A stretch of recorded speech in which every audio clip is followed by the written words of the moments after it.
spread the toes. Yes, try and keep your chest lifted. And quarter-ball forward, reach. Catherine had a wonderful ballet base. She would take jazz class, she would take theater dance class, any kind of dancing just to be a dancer. I remember being really interested in her right away. She was dancing in one of the studios. We started talking. The very next day, she called me. I was just like blown away. I'd never really had someone be that kind of interested in me like that. I don't really know what to say. She came home on vacation for a few weeks. I met her in the parking lot, spoke to her, and she just seemed real nice. And I was like, wow, I'd never seen this girl before. She's beautiful. We definitely had liked each other. She accepted me for who I was. She became my best friend. I told her everything. We were best friends.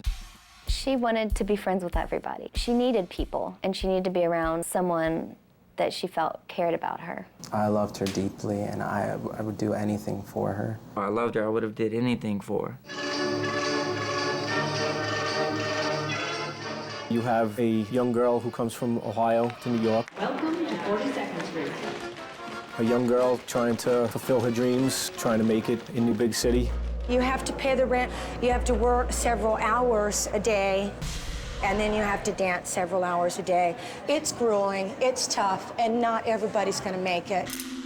Things with her apartment and money and everything was really tight. Not a lot of people knew what she did to pay her rent. You get concerned for someone who feels the need to do that. You could work 1 or 2 days a week, make as much as a person would make a normal week at a full job. She would hide some things from me because she would know that I wouldn't approve of them. She wouldn't want me to be ashamed of her. She said she was living with someone, an ex-boyfriend. She tried to kick him out several times. I had moved out for a few weeks, kind of to give us both space to clear our heads, and we both came to the conclusion that we could still live together. Their relationship was strictly platonic. They were friends. As far as I knew, they were friends.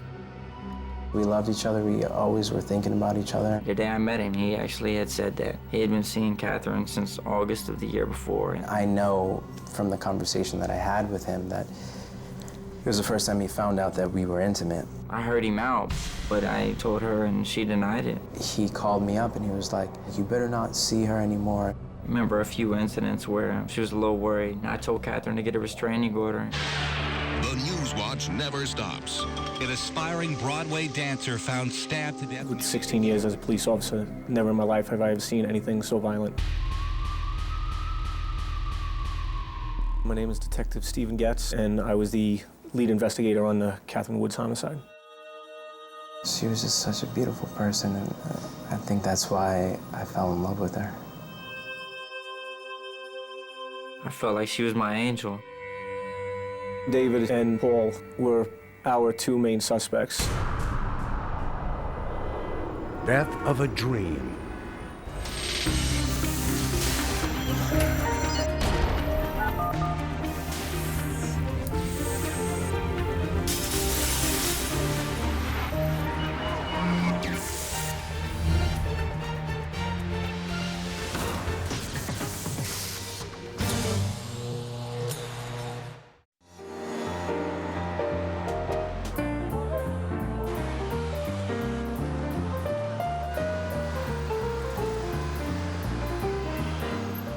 Every 7, 8, 9, 10-year-old that goes and sees a Broadway show, all they can think about is, oh, I'm going to be up there someday.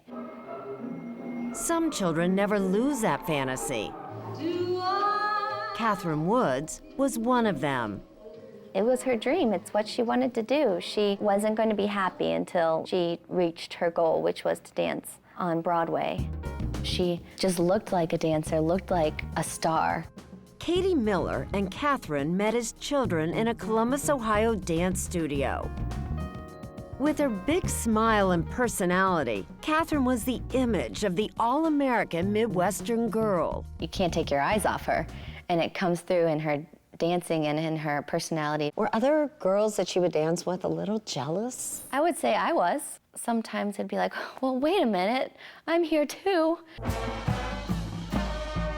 Catherine's father, John Woods, the well-known director of the Ohio State University Marching Band, and a music professor, had hoped his oldest child would follow him into music. I would think in the Woods family, don't you have to play an instrument? Well, we like to see that. But Catherine made it clear all she wanted to do was dance. For some people, dancing is like breathing. I mean, why would I do anything else? I need to dance. She told me that if she didn't leave now, she never would. She had these taken. In the summer of 2002, when Catherine was just 17, her father and mother Donna drove her to New York. They were filled with hope and anxiety. She had never lived away from home. I mean, this was a true coming of age, going to the biggest city in the United States and going to start putting a career together. For the next 3 years, Catherine seemed to thrive in New York, taking dance, voice, and acting lessons. And on a visit back home, Catherine found love. Met her at a pool hall. David Hahn, then a 20-year-old rap musician, was selling his CDs in a parking lot when he met Catherine. You started off as friends. Yeah. Did you ever think you'd end up dating her? I wasn't sure. I felt chemistry. We definitely had liked each other. Weeks later, David moved to New York to be with her and pursue his career. I think we fed off each other. I know I really fed off her. In many ways, they were an unlikely couple. Catherine grew up in middle-class comfort with her parents and 2 younger siblings. David was raised in foster homes. Being with Catherine made you feel that you had a family again? Yeah, she made me feel confident about myself. I looked up to her so much, almost in a way as a parent. How serious were you and Catherine? We were real serious. Marriage? As far as, I'd say we thought about it. But sometime in 2005, the relationship became strained. Catherine was paying David's bills, and the money was tight. Finally, she broke it off with David, although she allowed him to remain living in the apartment. She told me she wanted him to move out, but she didn't want to kick him out because she would feel bad. We still got along. We were still friends. We were best friends. When you first started dating Catherine, did you know she was living with David? No, not at first. Catherine was 20 years old when she met 24-year-old Paul Cortez, a trainer at her gym. By early 2005, Paul says they were dating. Do you think David knew you existed? I don't think so. I think, you know, in that situation when one is just breaking up with someone else and, you know, and you're seeing someone new, I don't think, I wouldn't think Catherine would tell him about me. That summer, Paul unexpectedly showed up at the apartment while David was there and told David that he had been dating Catherine for almost a year. How did he react? He was upset. He was surprised. But Paul got a surprise as well. Did you realize that David still thought they were boyfriend-girlfriend? Yeah, that's what he told me, and I was like, okay, well, that's not good. Later, David called Paul. How would you describe the tone of that call? Oh, he was definitely angry. He was upset. Did he threaten you at any point? Yeah, he was like, don't see her again or else. And what was that or else? I don't know. I don't know what the or else was. For the next 4 months, Catherine continued to live with David and secretly date Paul. But according to Katie, Catherine was still searching for true love. She'd say, why do I always get these guys? Why can't I find Mr. Right who rides up on a horse and comes and picks me up and we go riding off into sunset? 1 week after Katie last spoke with Catherine, Catherine was dead.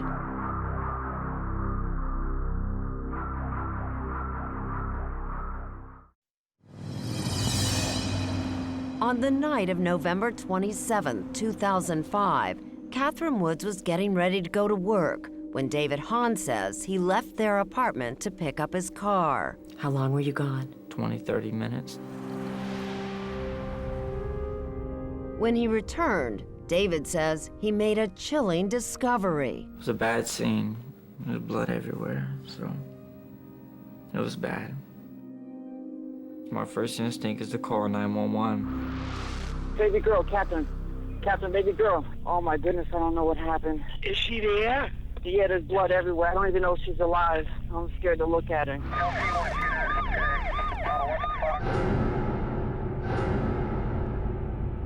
Catherine was on the bedroom floor, face down in blood. I didn't know if it was an accident or what it was. I really didn't know. I just was really in shock. Catherine had been stabbed 20 times. Her throat cut twice. It was a brutal scene. The manner in which she was killed was absolutely horrible. Did you find any weapon? No.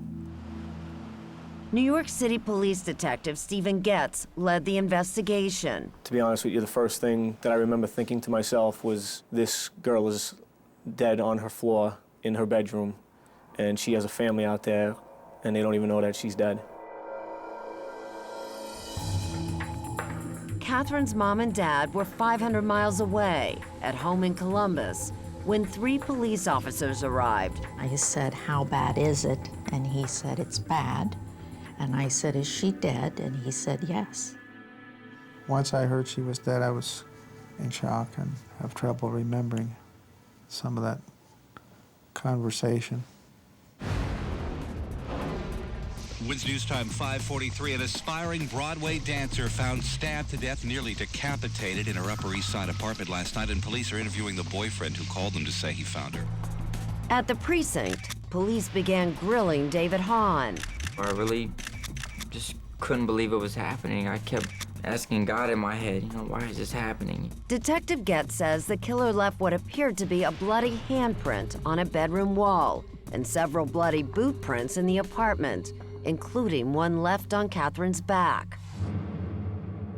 What size of shoe left those prints? I believe it was estimated at a 10.5. And what size of shoe does David Hahn wear? 10.5.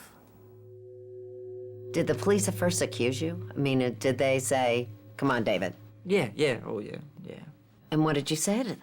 I told him, no, you have the wrong person. You have the wrong person. I would never hit that girl. Not at all. I loved her. I would have did anything for her.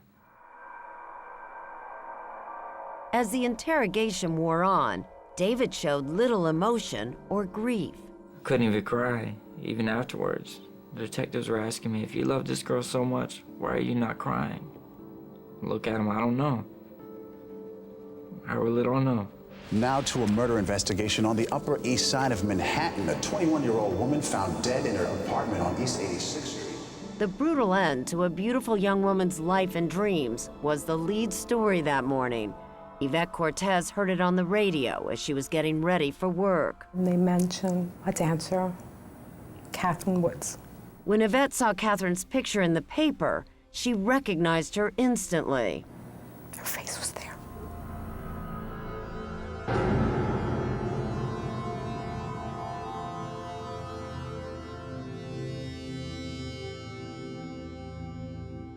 Yvette is Paul Cortez's mother. She knew her son had been seeing Catherine Woods, which is why the rest of the story sent her into a panic.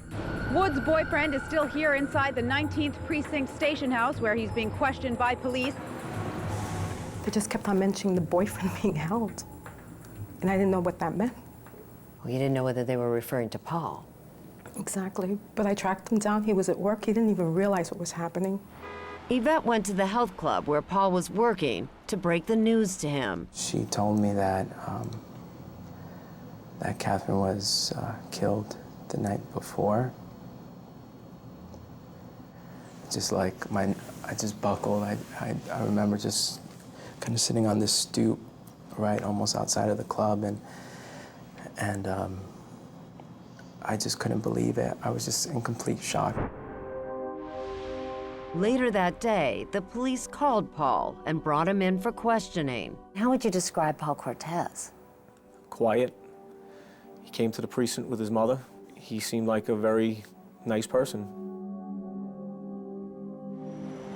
As police were questioning Paul Cortez in one room of the precinct and David Hahn in another, they were learning something else about Catherine's life that could have a bearing on her death. In the months before Catherine was murdered, she was working as a dancer in a topless club. For the tabloid press, it was suddenly a sensational story. For investigators, it opened up a whole other line of possible motives and suspects. Probably the sweetest girl that's ever walked in here, or the most innocent. Yeah, definitely. Chloe hired and managed the dancers at a club called Privilege. I looked at her and I'm like, what is this girl doing here? Because she looks like the girl next door. She needed to have money to live on. Catherine, who worked under the name Ava, danced nights so she could audition and attend classes during the day. She hid that part of her life from her parents. Would you tell your parents if you were doing that? I mean, I certainly wouldn't tell my parents. But Catherine did confide in friends from home like Katie Miller. I just was like, you know, this isn't you. This isn't what. She's like, I know. Was Catherine having trouble with one of the customers? If so, she never mentioned it to anyone. Katie spoke with Catherine the week before she died. And did she seem worried about anything? Not at all. Afraid of anyone? No. 6 hours after Paul Cortez and his mother Yvette arrived at the police precinct, they were allowed to leave. They just let the two of you go. Mm-hmm. And did you think it was over then? Absolutely. It wasn't, though. No.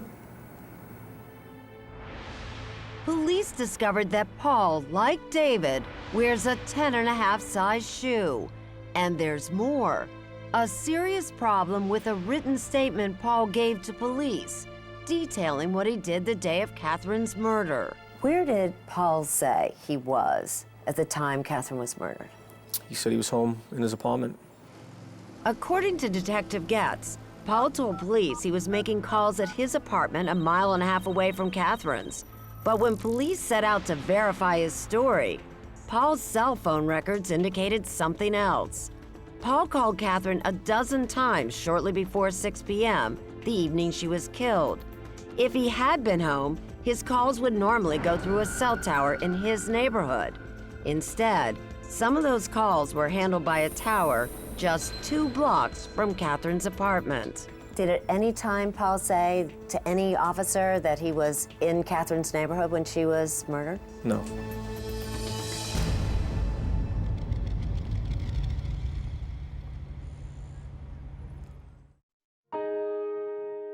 Paul always had goals and that ambition to strive for them. Yvette Cortez always believed her son Paul was going places. He's just does so much with his life and to live vicariously through all his accomplishments. Yvette was a single mom when she was raising her 3 children in a tough neighborhood in the Bronx. That's my Paulie. Paul, her youngest, earned scholarships at some of New York's most prestigious prep schools. I don't mean to ask a personal question, but could you have really afforded to send him to these private schools on your own? Of course not. He actually had to win those spots. Absolutely. He worked really hard for everything that he has. But it meant Paul had to rise before dawn each day for the 2-hour ride to school. He has this tiny little thing carrying a book bag that was probably twice his weight in his little suit. He didn't just thrive academically. Paul also stood out on the stage, starring in high school productions of Pippin and West Side Story. He has done such amazing pieces that it blows me away. Paul got a scholarship at Boston University, where he majored in theater, the first in his family to get a college degree. He sounds like, in some ways, he was really kind of the future of your family, the hope of your family. Absolutely. We always saw him that way. At 24, Paul replaced show tunes with rock. He was the lead singer and lyricist for a New York band. Monolith. He's got a great voice. He's a fantastic singer. And he had lots of ideas. Paul also had a day job. He worked as a trainer in the gym where he met Catherine Woods. She was playful. That's what I liked about her. She's really like open, and you could see like a compassion in her eyes, and I love that about her. Within a couple of months, Paul and Catherine were dating. We would just talk to each other all night for like hours on end, just about everything. Aspirations, you know, our dreams, our, you know, how much we cared about each other. But when Paul learned Catherine was dancing on the side in topless clubs, he insisted that she stop. When you told her you didn't want her dancing in these clubs, how did she react? Well, basically, like, you know, I know what you're saying, but it really isn't any of your business, and I'm gonna be careful, and nothing's gonna happen to me. But in April 2005, something did happen while Catherine was working at Privilege. In the middle of the night, Catherine called me, and she was crying, and she was like, please come here. Paul went to the club to get her. I had never seen her like that, just stumbling, and her eyes were just like pins. She looked like she was on drugs or really drunk. Catherine believed a customer slipped drugs into her drink and that she might have been molested. I told her I can't have anything like that ever happen again. When she told him she planned to go back to work, Paul went through her cell phone and found her father's telephone number. It was in the morning, wasn't it? It may have been in the morning. Paul called Catherine's father and told him where Catherine had been working and what had happened that night. Did you tell her you were going to call her dad? No. When he told me as a father, I thought, wow, you know, thank you for this information. And John took the next flight to New York to confront his daughter, but Catherine told her father the story wasn't true. How did Catherine react to the fact you called her parents? Oh my gosh, she was so mad. She was really mad. They broke up, Paul says, but not for long. We realized that we loved each other. We always were thinking about each other, and we got back together. But just how serious a relationship it was is in dispute. Playing the best music on earth, Monolith. Catherine did go to one of Paul's performances that summer, and he introduced her to his mom. He did mention that he loved her. Yet apparently, Catherine never told her friends or family that she was even dating Paul. If the two of you were in love with each other, why didn't she tell any of her friends she was dating you? I don't know. I thought she did. As for Catherine's other boyfriend, David Hahn, Paul believed he was out of the picture. I had moved out for a few weeks. I went to a friend's. But in fact, David moved back in with Catherine not long before she was killed. You didn't know that he had actually moved back in with her? No, I didn't. She never told you? Mm-mm. I believe that he loved her, but I do believe that there was a certain obsession there. Lead detective Stephen Getz says Paul's obsession and jealousy is plain to see in the journals he wrote. And so is something else. The writings were very violent, spoke about slashing people's throats. Police point to some of the songs and poems Paul wrote as proof that he had a deep-seated anger towards women, and Catherine in particular. At one point, Paul, you wrote, "She wipes clean the shaft that cuts her throat." And then Catherine's throat is cut. That's how she dies. It's a poem, I mean... Paul says he wrote that poem 8 months before Catherine's murder, after she told him she had once been sexually assaulted at knife point. I mean, to say I was plotting this thing 8 months before, it's ridiculous. I didn't know what was gonna happen to her that night. You can take anything out of context and make it sound the way you want it to fit and tailor it to your needs.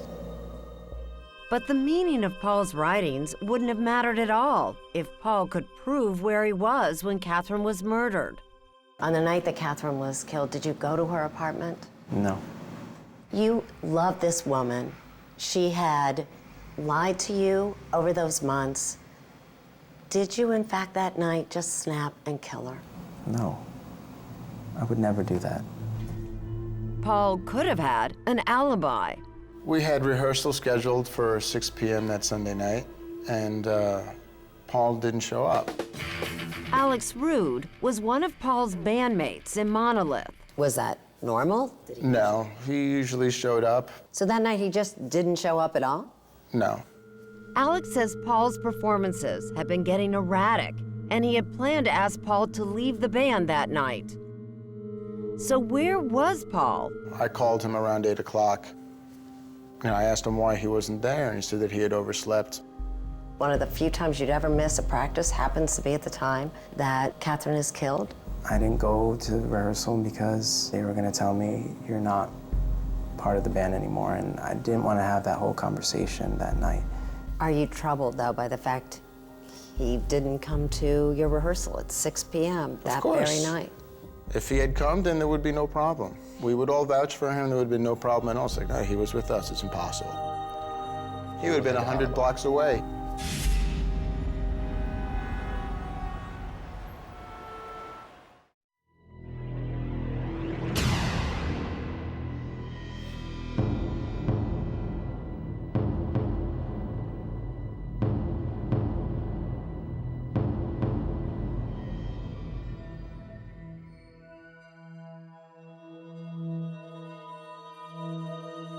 We're convinced she knew this person and that this person knew her. The two men who knew Catherine Woods best are both suspects.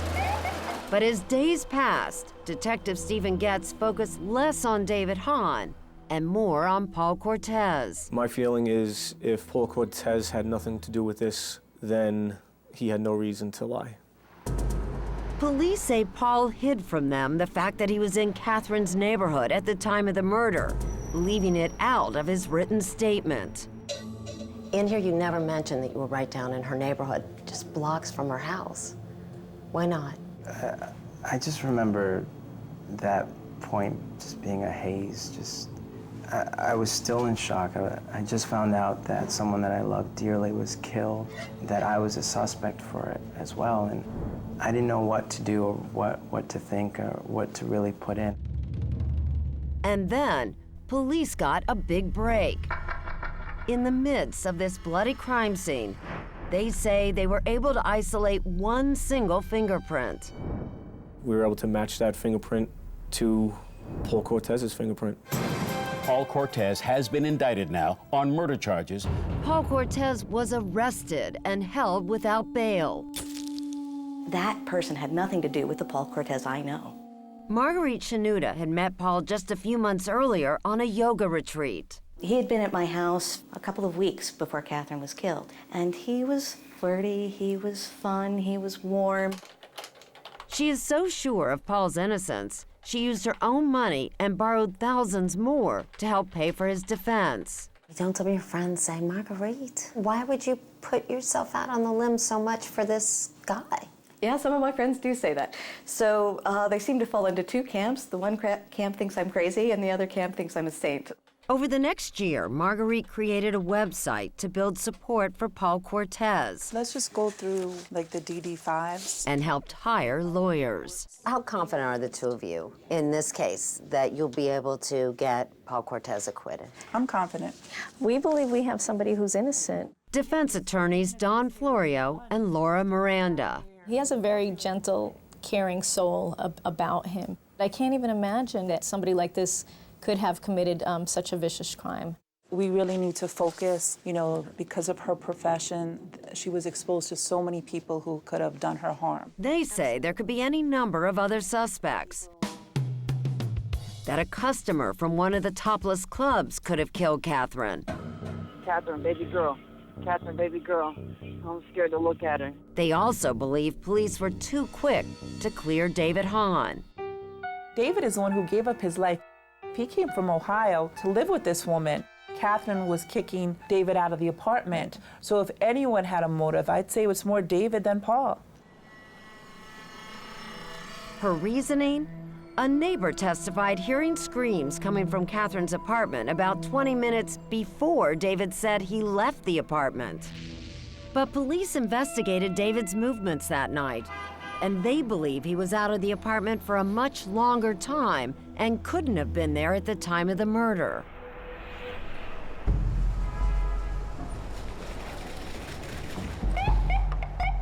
John Woods was the first person to take the stand in his daughter Catherine's murder trial.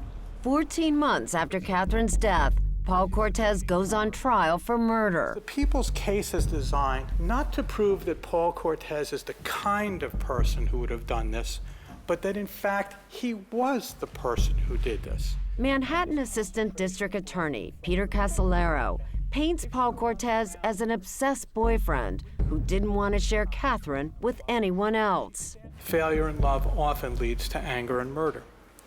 And that's precisely what happened here, ladies and gentlemen. Casolaro says that after months of Catherine seeing other men, Paul was like a volcano ready to erupt. And on that night, Paul waited outside the apartment, watched David leave, and then slipped in to kill Catherine.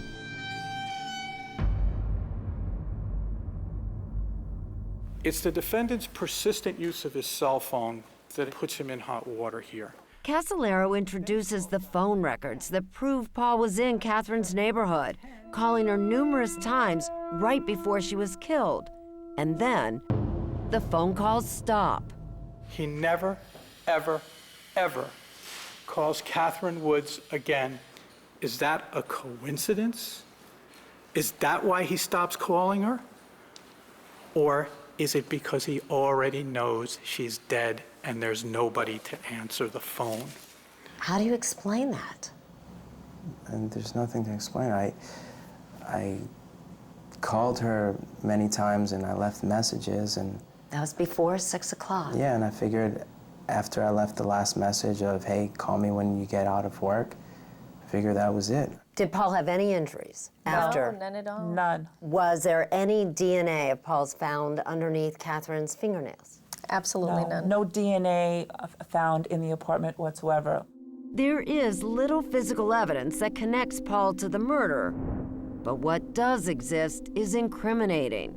His fingerprint is in her blood put there at the time of the murder, and there is no innocent explanation for that. But the defense attorneys say there is other evidence that points to someone other than Paul. And look at his hair. Take down your hair. Unidentified strands of hair found in Catherine's hand that didn't belong to Paul and were never tested by police. Catherine had hair in her hand, and there were hairs that were never tested for DNA. The last piece of really critical evidence are the footprints. The footprints are undoubtedly left by the killer. Those bloody footprints in Catherine's apartment, say the prosecutor, were left by a man wearing Skechers boots, size 10.5. Do you own any Skechers boots? No. And police never found any. But they did find a surprise witness. His name is Spencer Leibowitz. He knew Paul from the gym.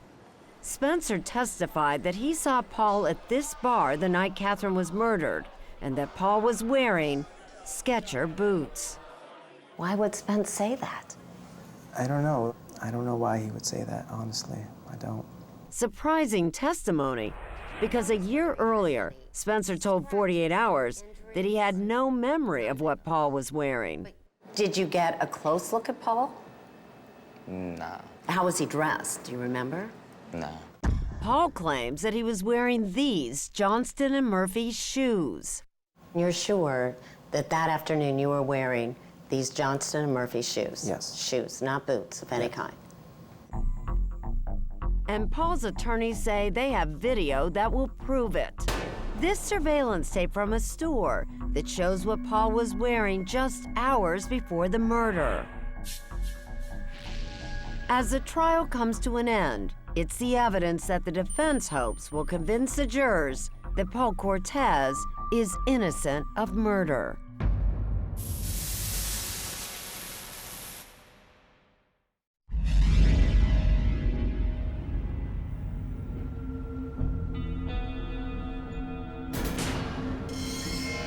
Paul Cortez stabbed Catherine 20 times. He slit her throat and then stabbed her larynx. There is no doubt in my mind that he's a monster. John and Donna Woods don't need to wait for the verdict. They are already convinced Paul Cortez killed their daughter. Did you, in fact, kill Catherine Woods? No, I didn't. But what will the jury think? I worry about everything that might give the jurors reason to doubt. For Paul's family, there's nothing but doubt. How can you have a crime scene with hair samples and not follow up on that? That doesn't make sense to me. How could you brutally murder someone like that and walk away clean? What do you think the verdict's going to be? Not guilty. Not guilty. Not guilty. Paul's lawyers are feeling confident too. We think that there is no way that this jury will be able to convict him. As one day of deliberations rolls into two, There could be a hung jury. the pressure on everyone intensifies. I was very nervous. I couldn't concentrate. I didn't really eat, I didn't really sleep. Anything and everything is a possibility when it comes to the jurors. He's this creative person. He worked very hard with his life. He had no history of violence. He had a loving family. Behind closed doors, jurors were fighting it out. I really thought he was innocent. Guilty, especially with the fingerprint. At the beginning, the majority believed Paul Cortez was guilty. It was 7 guilty, 5 innocent. 4 jurors sat down with us. They asked not to be identified by name, but they were willing to give us a rare look back at the drama that was unfolding inside the jury room. The first time in my life I've ever cried in public, I think. 3 of the women thought the cops may have gotten the wrong guy. For them, David Hahn, Catherine's other boyfriend, was a much better suspect. At first, I thought he was guilty. Actually, I thought he could have done it. I thought he was more likely the type of personality to do it rather than the defendant. Still, almost everyone on the jury was concerned that Paul gave police the impression he was at home the night Catherine was murdered. He was, in fact, just blocks away. That was so gripping for me, you know. Everybody looked at that. Yeah. He lied on there, clearly. They were even more bothered by the fact that Paul had no alibi for the time Catherine was killed and never tried calling her after that. If you're that worried about her, you would call, but he didn't call. As the hours wore on, 2 jurors stubbornly refused to convict. If they didn't change their minds, there was going to be a hung jury, and Paul Cortez could go free. And then they decided to look at one more piece of evidence, this video, the video that Paul's defense put into evidence at the end of the trial. It's the surveillance tape from the appliance store PC Richards, where Paul Cortez had gone shopping just hours before the murder. I watched that clip by clip by clip. Paul's attorneys say the video proves Paul was wearing these shoes that day, not these boots, which are similar to what the killer wore. To me, it looked like the Johnston Murphy shoes. That's why I put it in. But what did the jurors see? It was very clearly boots. The boots, it was boots. There. Right there, that's boots. Look at the back leg. Look how thick that sole is right there, yeah. The bulk of the shoe on top, that's the first thing I noticed. Boots usually have a bigger front. This clearly had a bigger front. For the holdouts, it was the tipping point. This grainy, blurred video made everything crystal clear. They believed Paul was wearing the Skechers boots. That really convinced me. I couldn't hold on to my position any longer. And if I hadn't changed, it would have been a hung jury. The defense really gave us something against him. In a bitter irony, the evidence that sealed Paul Cortez's fate came from his own defense lawyers. Either they are dumb or they are very careless. They were the ones to help him hang. This just in to the WCBS newsroom. It was a guilty verdict. Guilty for Paul Cortez. After a day and a half of deliberations, the jury finds Paul Cortez guilty of second-degree murder. Your heart drops to your stomach, and then you just...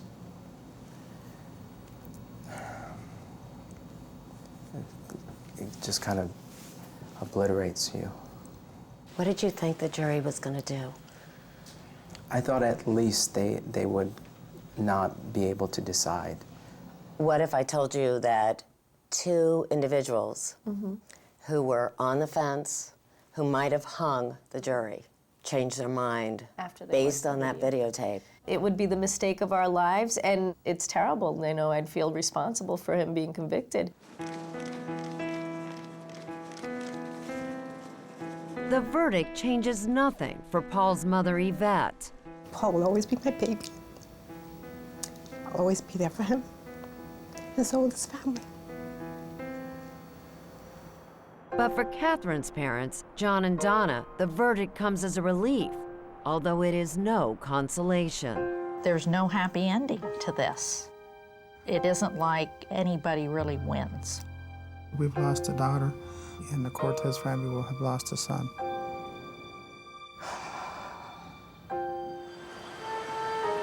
But loss is no longer what John and Donna Woods want to focus on.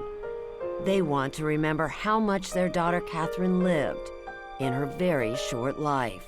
She was 20 years old, independent and strong, and going after her dream.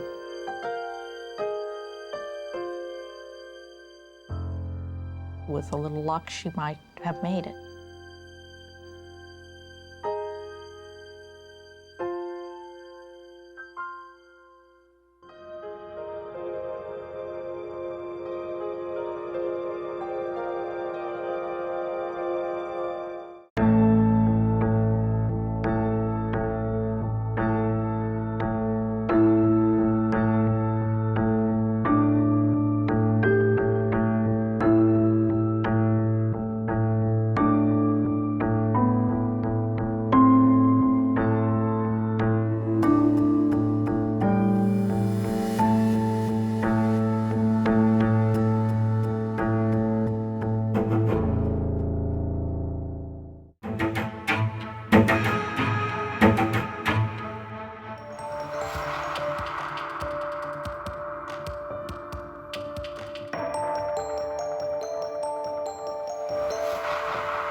Acme is a very small community. Everybody knows each other. Have a good day. Thank you. See you. Take care. They go to the local diner to have their breakfast, lunch, or dinner. Okay. And they shop at the general store. You have that feeling of safety. Keep your doors unlocked.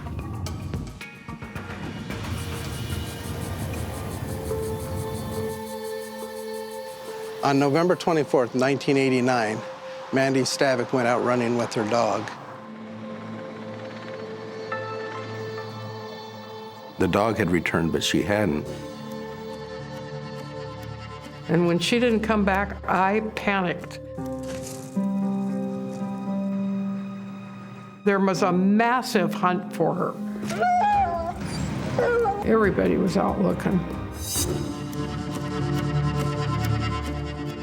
It was 3 days later when we found her. This is the South Fork of the Nooksack River. She was just floating lightly.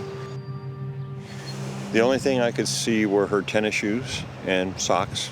When I rolled her over, it was kind of a real shock to me because she looked like my daughter. And people would say to me, "Oh, you're so strong." Oh, yeah, right. You can't be strong through something like that. It just rips you to pieces.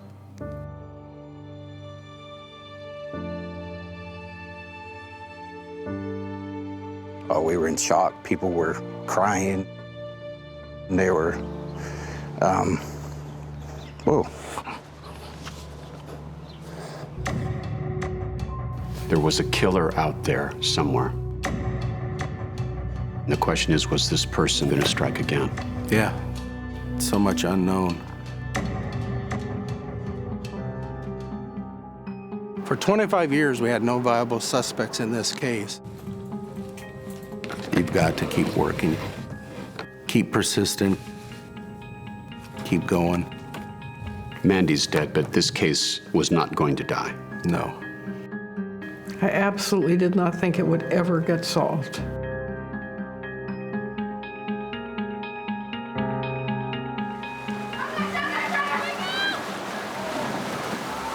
Amazingly enough, it was two women talking in a water park that gave us the break in this case.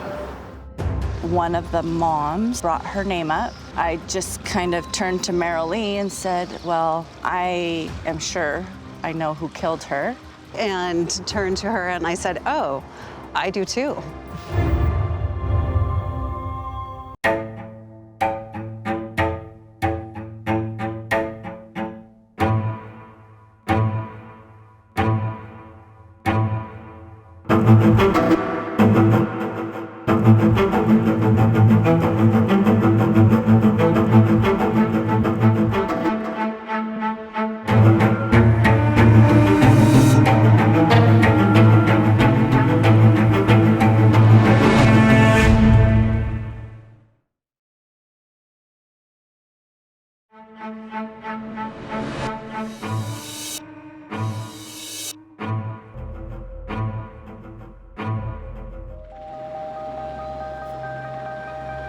So take me back.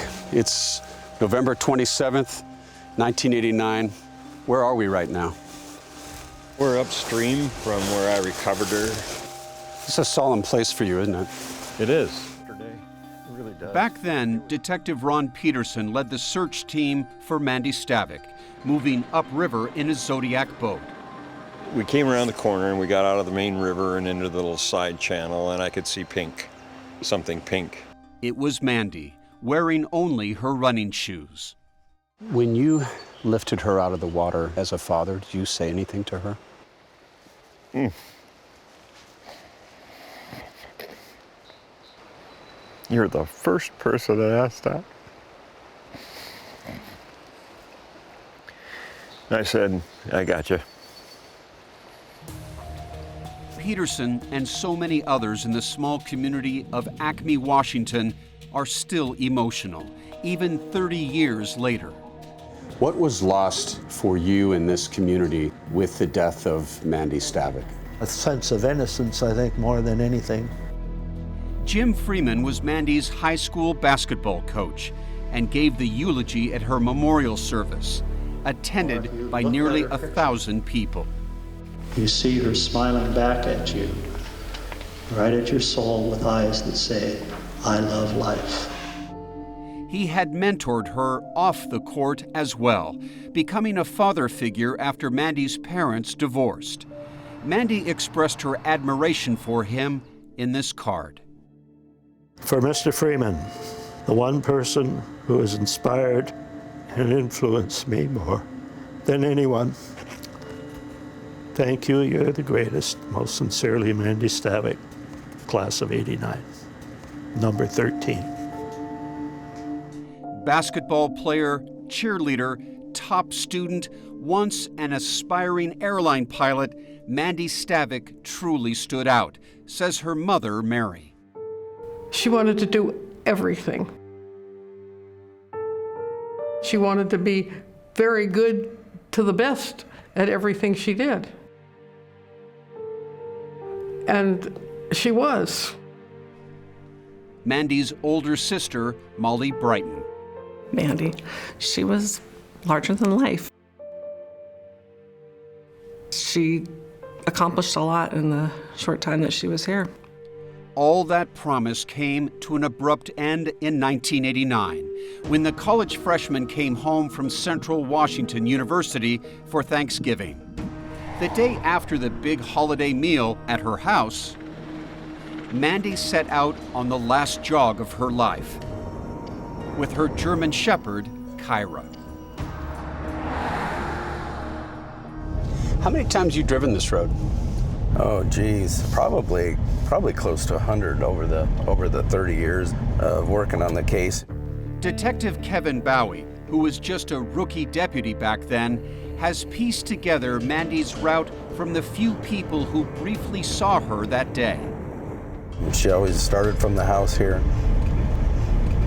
and then ran down westbound toward the west side of the Strand Road. The last person to see Mandy alive was a man in a pickup truck who pulled up right here.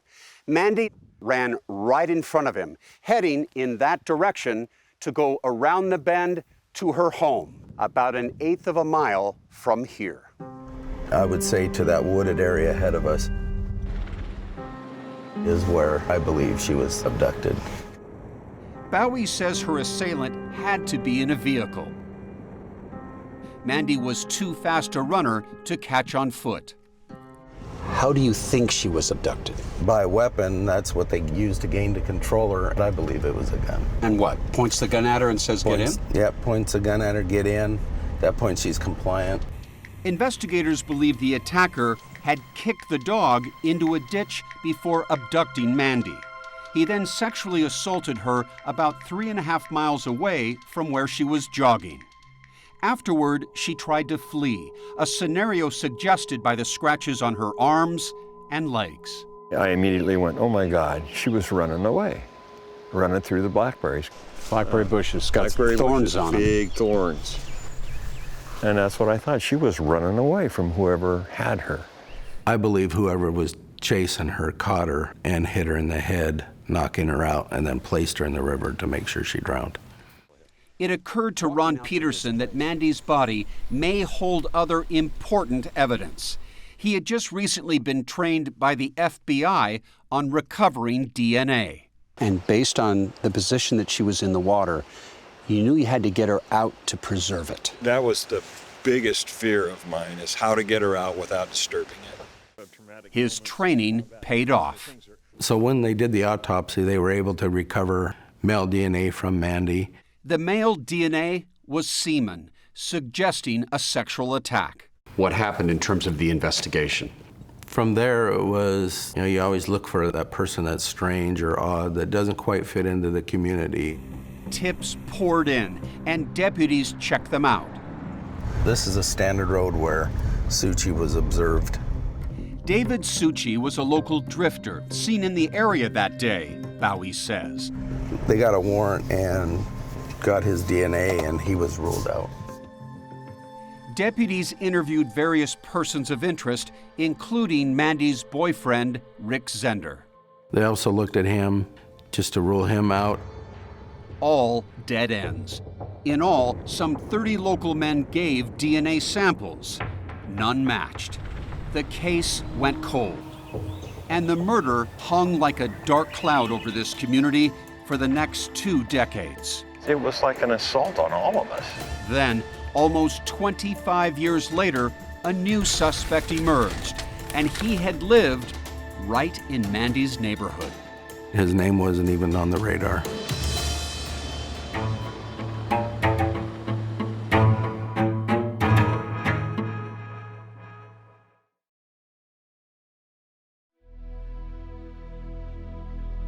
I don't know what it was about her. I'm just an ordinary person. I don't know how I managed to have that child. Mary Stavik spent years haunted by the murder of her daughter Mandy and the lack of progress in the case. And I just really didn't have any hope. That became more ingrained in me as the years went on. But Detective Kevin Bowie, who attended the same high school as Mandy, had never given up. By 2009, he was the lead investigator on this unsolved case. We needed some answers. We needed to get to the bottom of it. He began scouring the case file, poring over old leads and old suspects. And I started going through who's been interviewed, who's been talked to. Bowie noticed that a local drug dealer named John Wisniewski had been questioned because he told people he might know who murdered Mandy. Although his DNA did not match the crime scene, Bowie still wanted to talk to him again. And in 2010, he traveled all the way to Cambodia, where Wisniewski now lives, to question him. What did your gut tell you about this man? I thought he was a good liar. Just kept reiterating, I don't know who did this. You weren't believing him, though? I didn't believe him. But a feeling wasn't evidence. So it's another dead end? Yes. But then, 3 years later, the sheriff's office got a tip that sent them in a new direction, coming from, of all places, a pair of moms chatting at a water park. It was June 2013. Where were you guys when you had this conversation? Sitting on the grass right over there. Heather Backstrom and Marilee Anderson had both gone to Mount Baker High. And you were just watching your kids coming down the Yep. water slides Yep. and things? Mm-hmm. Out of the blue, one of the other mothers brought up the name Mandy Stavik. Both Heather and Marilee, who barely knew each other, held long suspicions about the same man. Marilee had never told anyone in law enforcement of her suspicions. I really wasn't ready because we are in a small town, and to accuse someone of something that we don't know for sure is a little scary. Heather also never discussed her concerns with anyone in the area. No friend or family in the community that I lived in because of the weight of that. But talking to each other here in this water park decades later, they finally felt compelled to say his name out loud. And I just said that I knew that it was Tim Bass. Timothy Bass had gone to Mount Baker High too. Why did you say Tim Bass? I thought it was Tim Bass because of the experiences that I had had with him in the past. Disturbing experience. Very disturbing, yes. As it turns out, both women had experienced creepy run-ins with him and began exchanging stories. I'm probably 15, and he was in his 20s.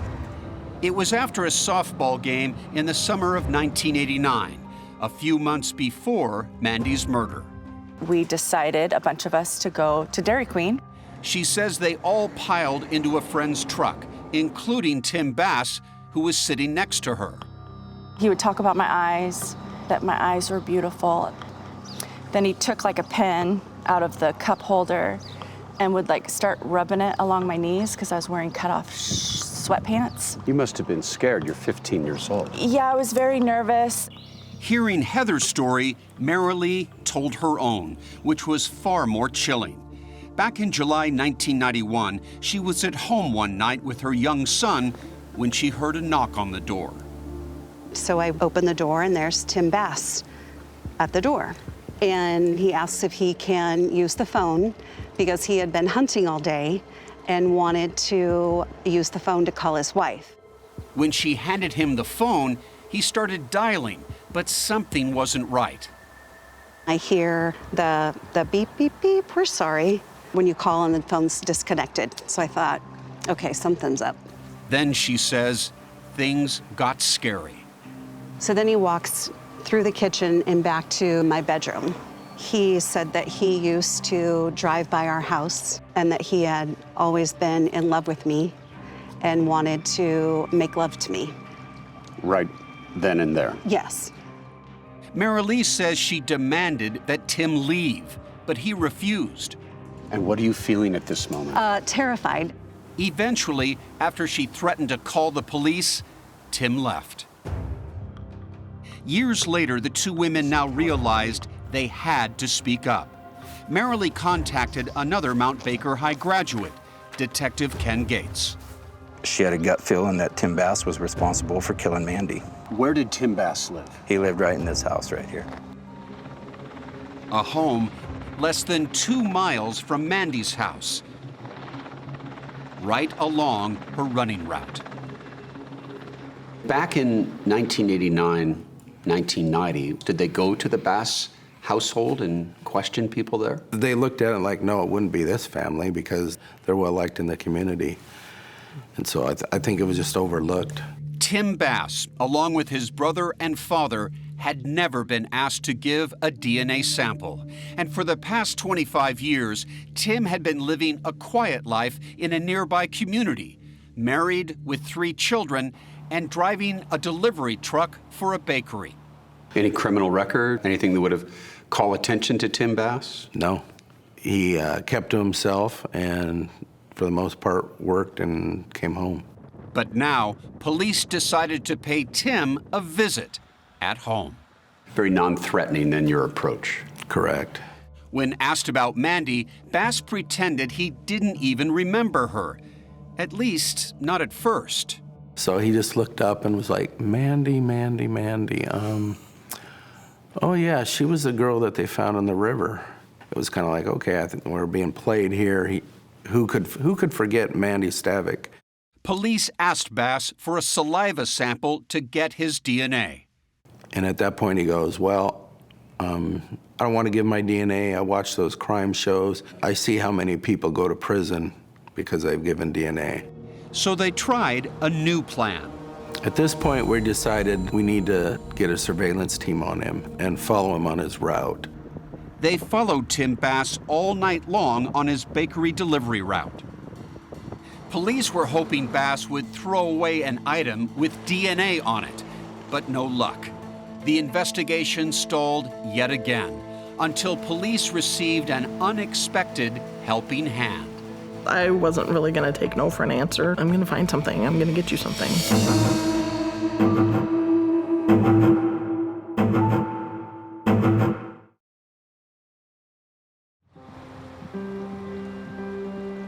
"24 long years had passed without an arrest, and police finally had a prime suspect.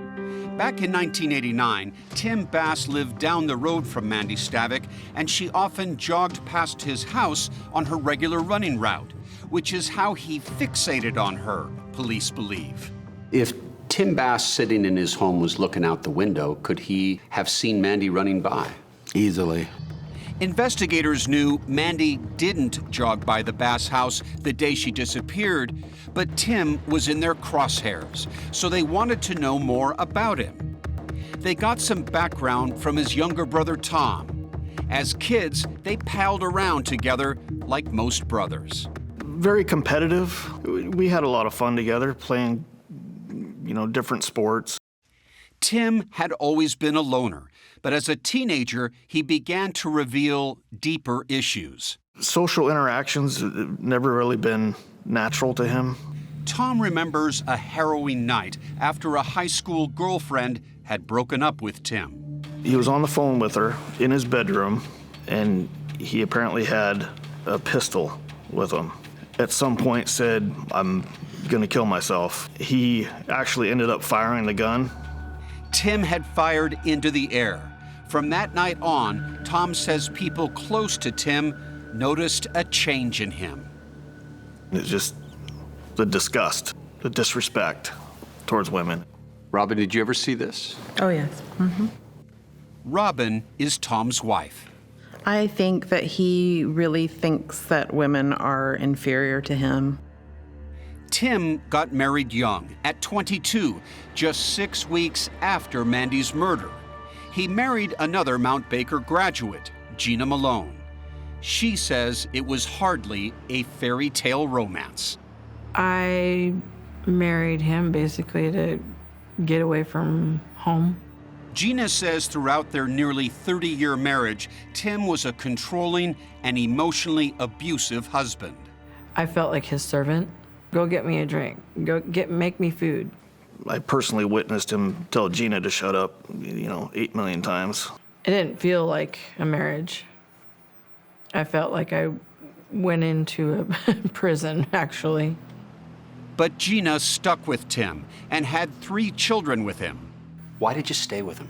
I was scared.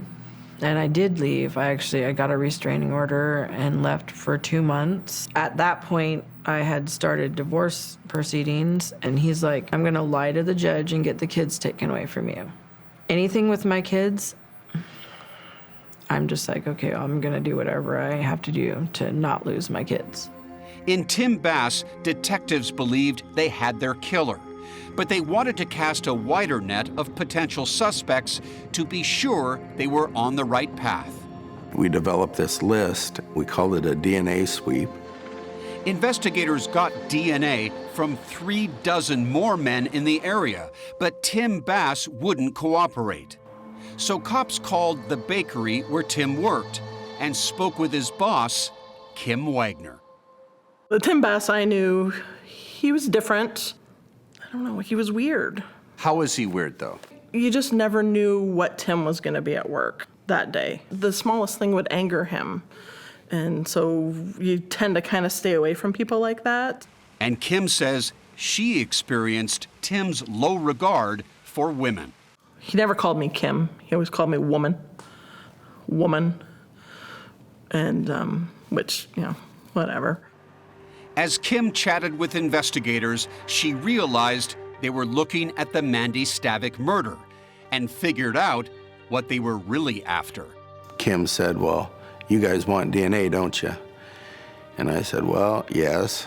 And she says, I can get it for you.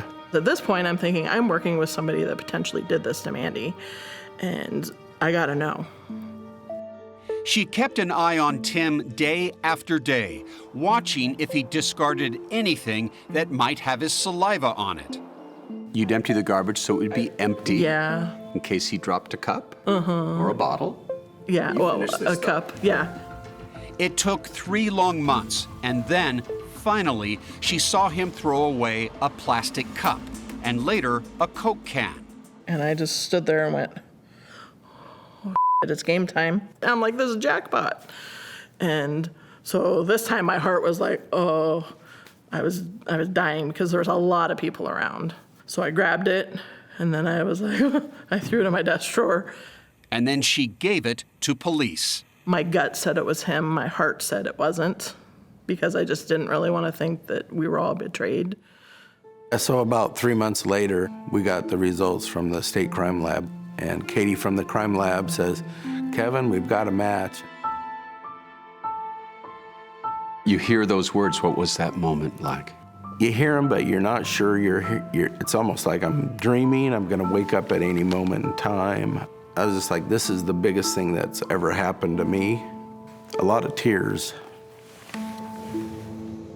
After the DNA match, they paid another visit to Tim as he was leaving work. I'm questioning him. I'm like, did you have any relationship with her? No. So you didn't even kiss her or anything? No, never. Then why would your DNA be inside her? He went from denial to, well, how did you get my DNA? What are you talking about? Right after that conversation, on December 12th, 2017, 28 years after Mandy had been found dead, police arrested 50-year-old Tim Bass in the bakery parking lot. They charged him with kidnapping, rape, and murder. As my partner's cuffing him up, I say, you're under arrest for the murder of Mandy Stavik. Later that day, the sheriff came knocking on Mary's door. It also happened to be her birthday. And he says, we've got him. That's all he says, we've got him. And I says, who? I really never dreamed. I really never dreamed it. Mandy's sister Molly was overwhelmed too. It's like, wow, what a present. What a birthday present. Detective Bowie called Kim Wagner with the news. Her first thought was about Mandy. And I asked if her family knew. What'd he say? That they knew. And so that's why I did it. I just never forgot about Mandy. But it's a big leap between thinking you have your man and convicting him in a court of law. Were you trying to get me to admit to something I didn't do? Is that what you're trying to do right now? Tim says he's innocent and that he had a secret that explains everything. He said, I just wanted to let you know I slept with Mandy. I was like, what?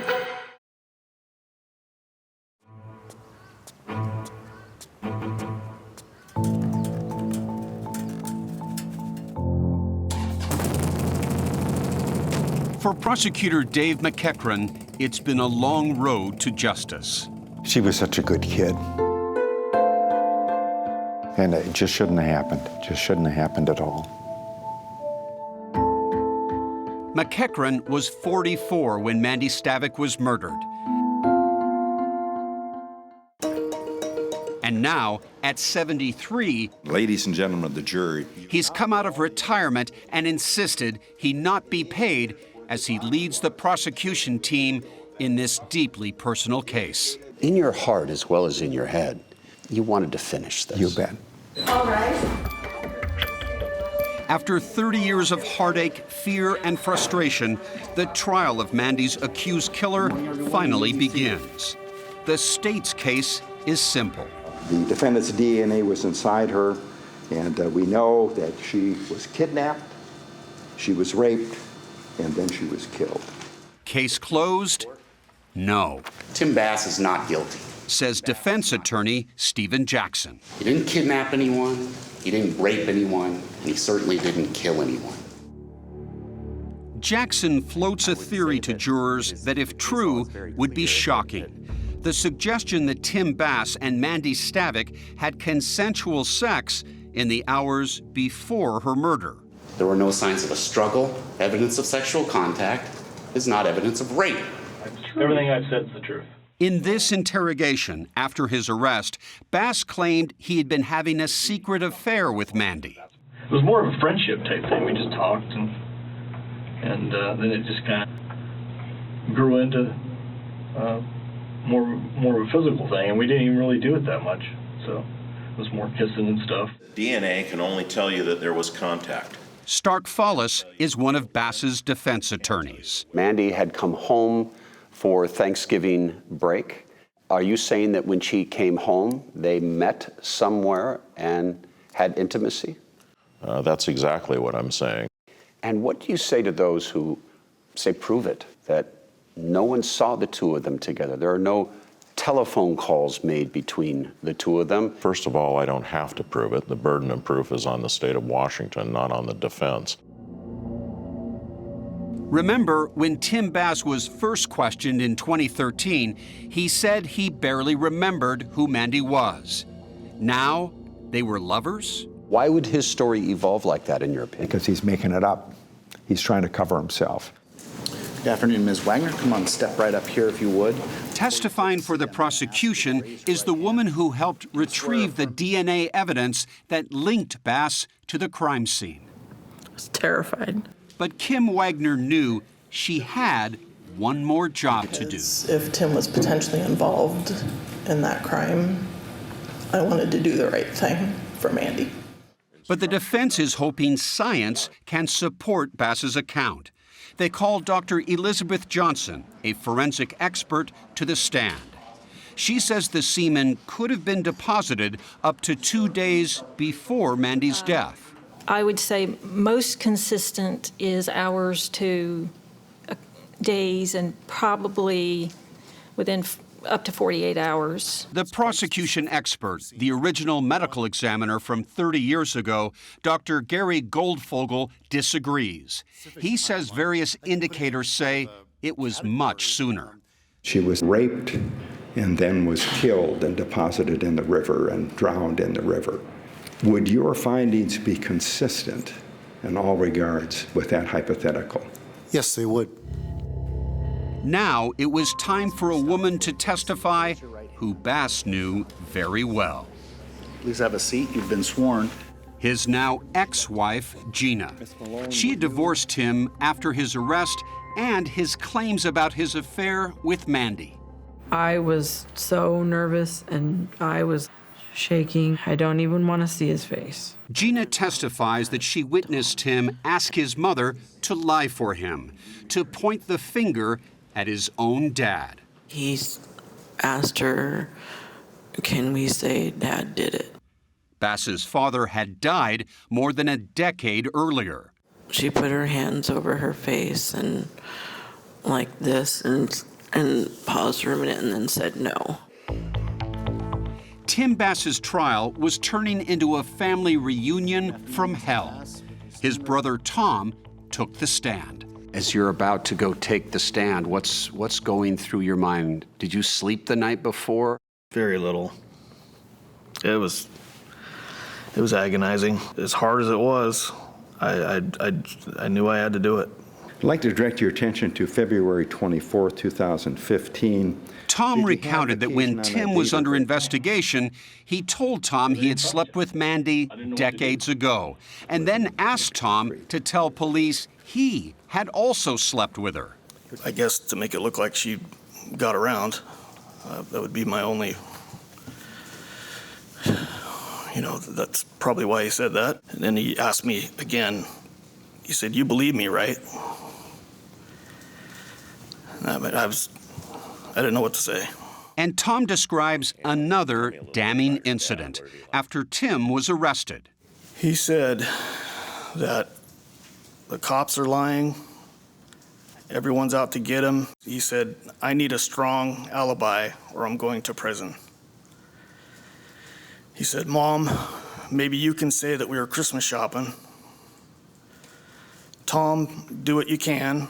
Despite that testimony, defense attorney Shoshana Page has an explanation for his behavior. Even innocent people, when they're under that great weight of suspicion, can do things that can be interpreted as, well, only a guilty person would do this. As the 9-day trial wraps up, both sides make their final appeal to the jury. It's easy to make the assumption that this pretty young woman would never have anything to do with Mr. Bass. But this is Mr. Bass circa the late 80s. Just because somebody hadn't seen them together doesn't mean that they hadn't been together at some point. This is an investigation based on the faulty assumption that this is a sexual assault, and it may well not have been a sexual assault. This was not a situation where there was consensual sex. There was no contact between these people. She was abducted, she was raped, and she was killed. Hold him accountable. The DNA was at the heart of Tim Bass's trial. It would now be at the heart of the jury's deliberation. One of them said, "Teenage girls can sneak out at night. Maybe there was a secret relationship." Madam Clerk, issue the verdicts.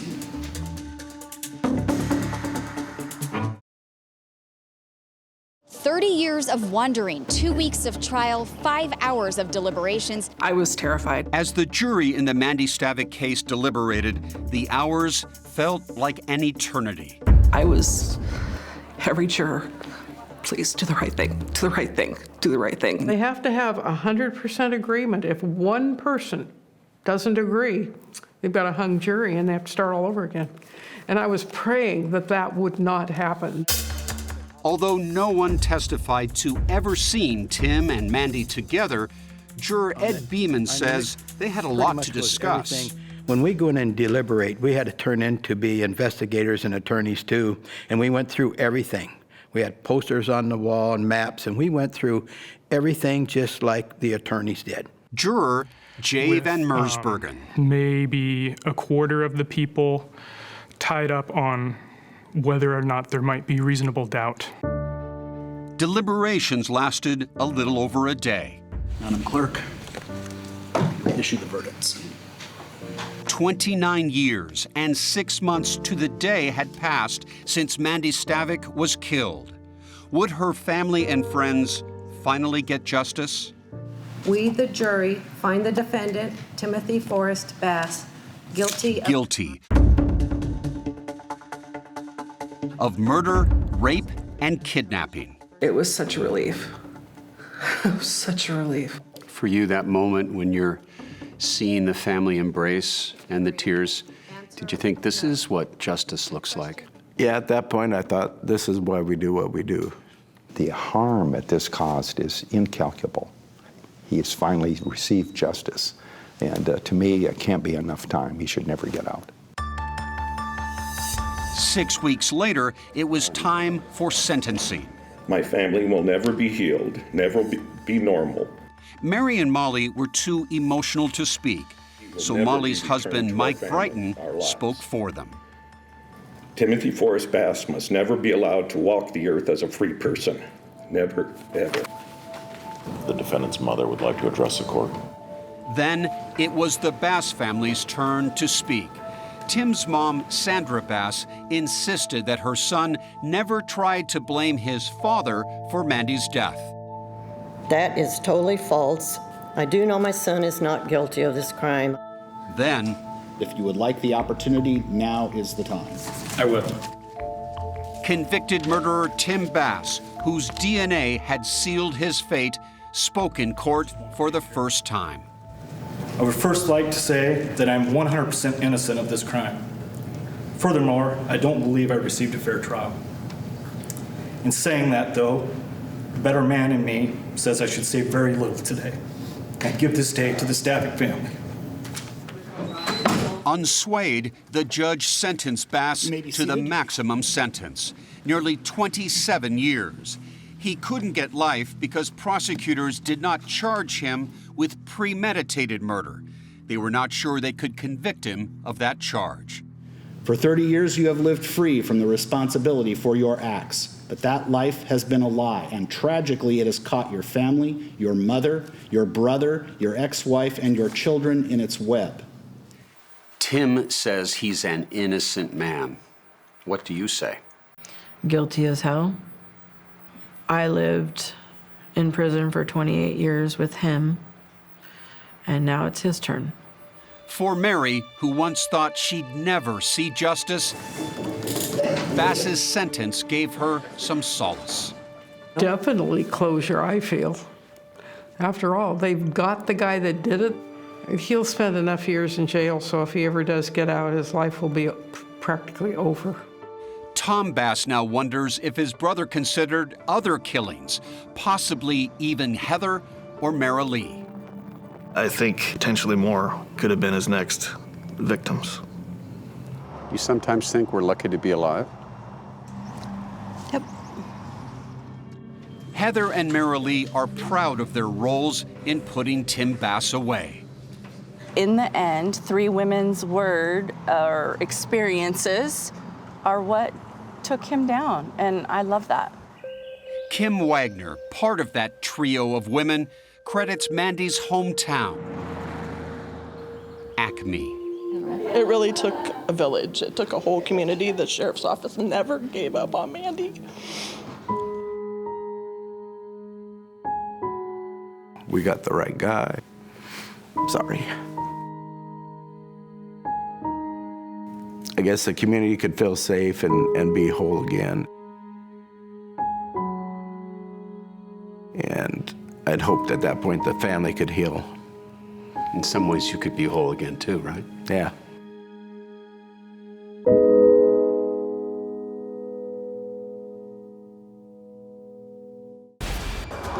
"48 hours to miss it would be a crime." Were you at all prepared for what happened in this case?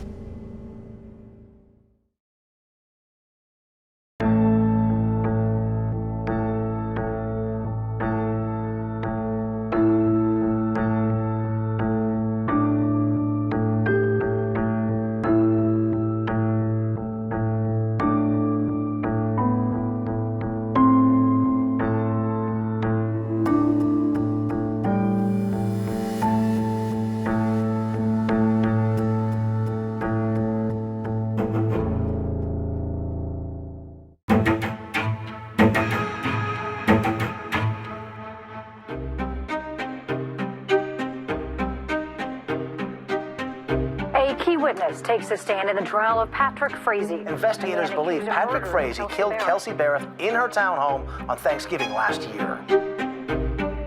Day 2 of the murder trial for the man who allegedly killed his fiancée. Today, day 7 of the trial, investigators revealed the moments they found surveillance video of Kelsey Berreth and her 1-year-old daughter at a Woodland Park supermarket is the last anyone's seen of the 29-year-old mother. If convicted, Frazee could face life in prison. We can certainly sense that we are in the final days of this trial, and it is certainly... Cripple Creek is a small town. Teller County is a small county. We're up in like a minute. They have never seen anything to this magnitude.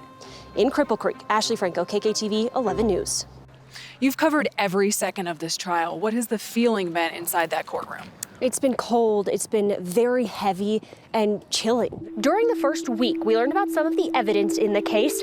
Crystal Lee, Patrick Frazee's ex-girlfriend, is set to be the prosecution's star witness. Okay, it's 11:15, again on the 21st, December 2018. We're inside Kelsey's apartment with Crystal. You are seeing what the jury saw. Remarkable evidence, the heart of the prosecution's case.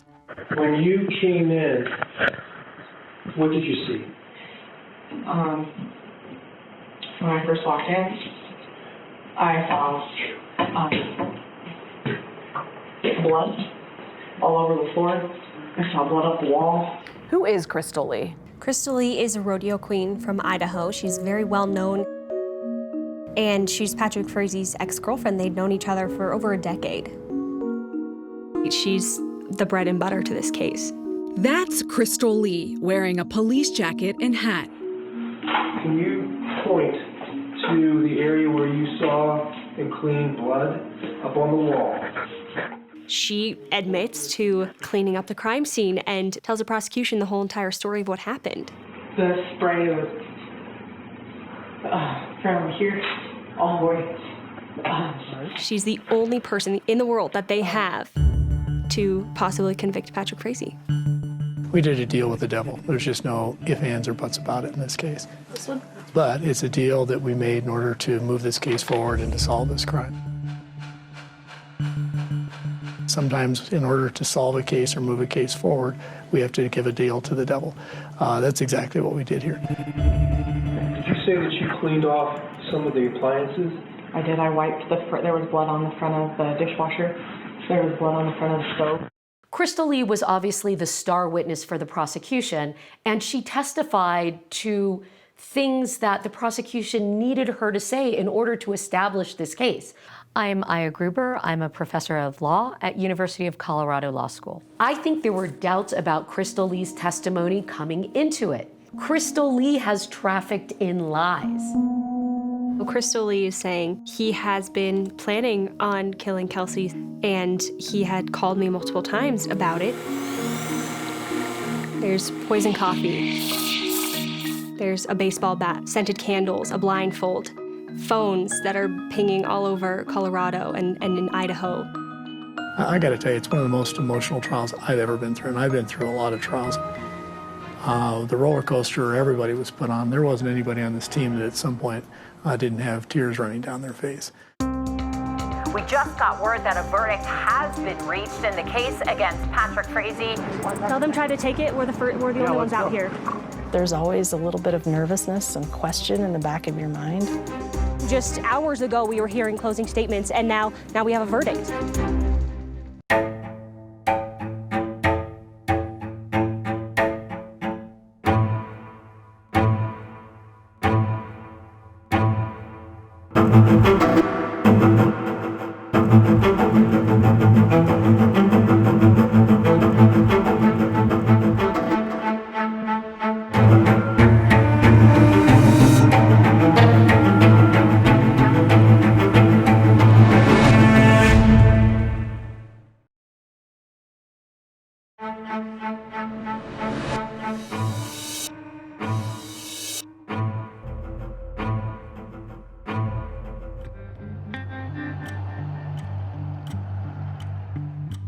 Patrick Frazie sits in this grim Cripple Creek, Colorado jail, put here by his former girlfriend, Crystal Lee.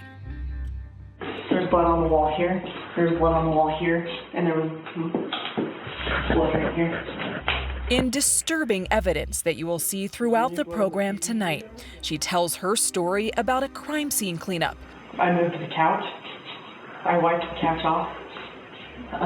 There was blood behind the couch down the wall. A plan to transport a body. We brought the tote here. Okay. We unloaded the tote. And her help in making sure there would be no trace of it left behind. The things that were thrown into the fire by me were the belongings from Kelsey's house, the curtains, the pillows, the stuffed animals. The tale begins when these haunting images were captured. A mother in the grocery store shopping with her baby. Thanksgiving Day 2018, the last time Kelsey Berreth was seen in public. She's not the kind that runs off. This is completely out of character. It was Cheryl Berreth who reported her 29-year-old daughter missing after trying to reach her for days. Kelsey, we just want you home. Call us if you can, and we won't quit looking. At that time, in early December, Woodland Park Police had not publicly named a suspect. We are treating Kelsey's disappearance as a missing persons case at this time. Can't eat and you can't sleep, and the stress won't end until we find her. Usually it was us four all together all the time. Ashley Cogburn, Amanda Smith, and Nicole Haywood had an unbreakable bond with Kelsey. They grew up together in Moses Lake, Washington. From the pictures, she's gorgeous, obviously, and very put together. And so you might think that she's, this prissy girl, but she was not. She was raised on a hay farm and very much a tomboy. Country girl. Yeah, she's out there driving tractors and bucking bales. And flying planes, she was a flight instructor. She a good pilot? Oh, yeah. She was really good. She wasn't afraid to challenge the typical boundaries. So it wasn't a surprise when a Colorado cowboy named Patrick Frazee caught Kelsey's eye on a dating website in 2016. He was like a country boy, and that's what she was used to. That's what she liked. They started a long-distance relationship. Patrick Frazee lived on a 35-acre ranch in rural Florissant, Colorado. These are 4 dogs. They'll be our dogs to train this fall and winter. In this video, Patrick can be heard training cattle dogs. Pepper, that'll do. Down. He also shoed horses and groomed donkeys. The black and white one is Flash. Clint Klein has known Patrick for 7 years. Patrick is the farrier for the donkeys. People call them horseshoers and all that, but our donkeys don't have shoes. So he trims their feet? He trims their feet. He gives them, as we call it, donkey manicures. Klein says Patrick was quiet and dedicated to his work. He's kind of laid back, kind of stays to himself. He had his ranch to take care of. Eventually, Kelsey moved to Colorado from Washington State to be closer to Patrick, and they were expecting a child. Her mother, Cheryl, says they were engaged. Does she have a dress yet? No. I don't think she cared about the big wedding kind of thing. It was between them and God. Even after their daughter Kaylee was born in October 2017, the couple still didn't live together but shared parenting duties. He never came to see her, but she would, on her days off, she would go back and be with him. Friends say Kelsey was struggling to balance the baby, her job, and a long commute. Her relationship with Patrick seemed strained. She seemed to be kind of stressed out from the whole thing, that she couldn't make him happy. Was Patrick emotionally abusive? It appeared that way from what I saw, and it seemed like it was just knocking her spirit down. Did Kelsey ever say he was physically abusive? No. Ashley says Kelsey once mentioned there may have been another woman in Patrick's life. I think Kelsey had mentioned one time about an ex-girlfriend who still kind of wanted to be with Patrick. Kelsey wasn't worried about it. I don't know if it's because she knew she lived far away. Kelsey didn't seem all that worried about it. After Kelsey was reported missing, police talked to Patrick. He told them that the day before Thanksgiving, Kelsey said she wanted to end their relationship. KKTV reporter Ashley Franco. He said that Kelsey wanted to go their separate ways and things weren't working out between them. They wanted to split custody 50-50, and they were just not meshing anymore. Patrick told police he and Kelsey met to exchange the baby on Thanksgiving Day. He also returned Kelsey's belongings. A purse, keys to the car, keys to the townhome, and then a gun that Kelsey owned. It was a gun, Patrick says, he had once taken from Kelsey for her own protection. Police say Patrick told them Kelsey struggled with depression, hinting that she may be suicidal. When you hear that Patrick said Kelsey was unstable, that she was maybe suicidal. No, not at all. It doesn't match up with Kelsey. Police searched Kelsey's home, but turned up no signs of foul play. Then, Cheryl and her son went to the house to check it out. There was a mat, like a rug of some sort in the bathroom, and it's gone. And she had also noticed that the refrigerator looked like it had been wiped down recently. You could see streaks. Later, her son is in the bathroom and notices blood on the base of the toilet. And the alarms go off in their minds. Alarms go off.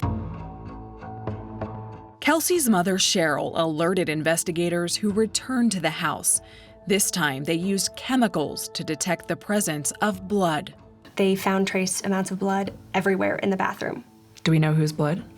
DNA results showed it was Kelsey's.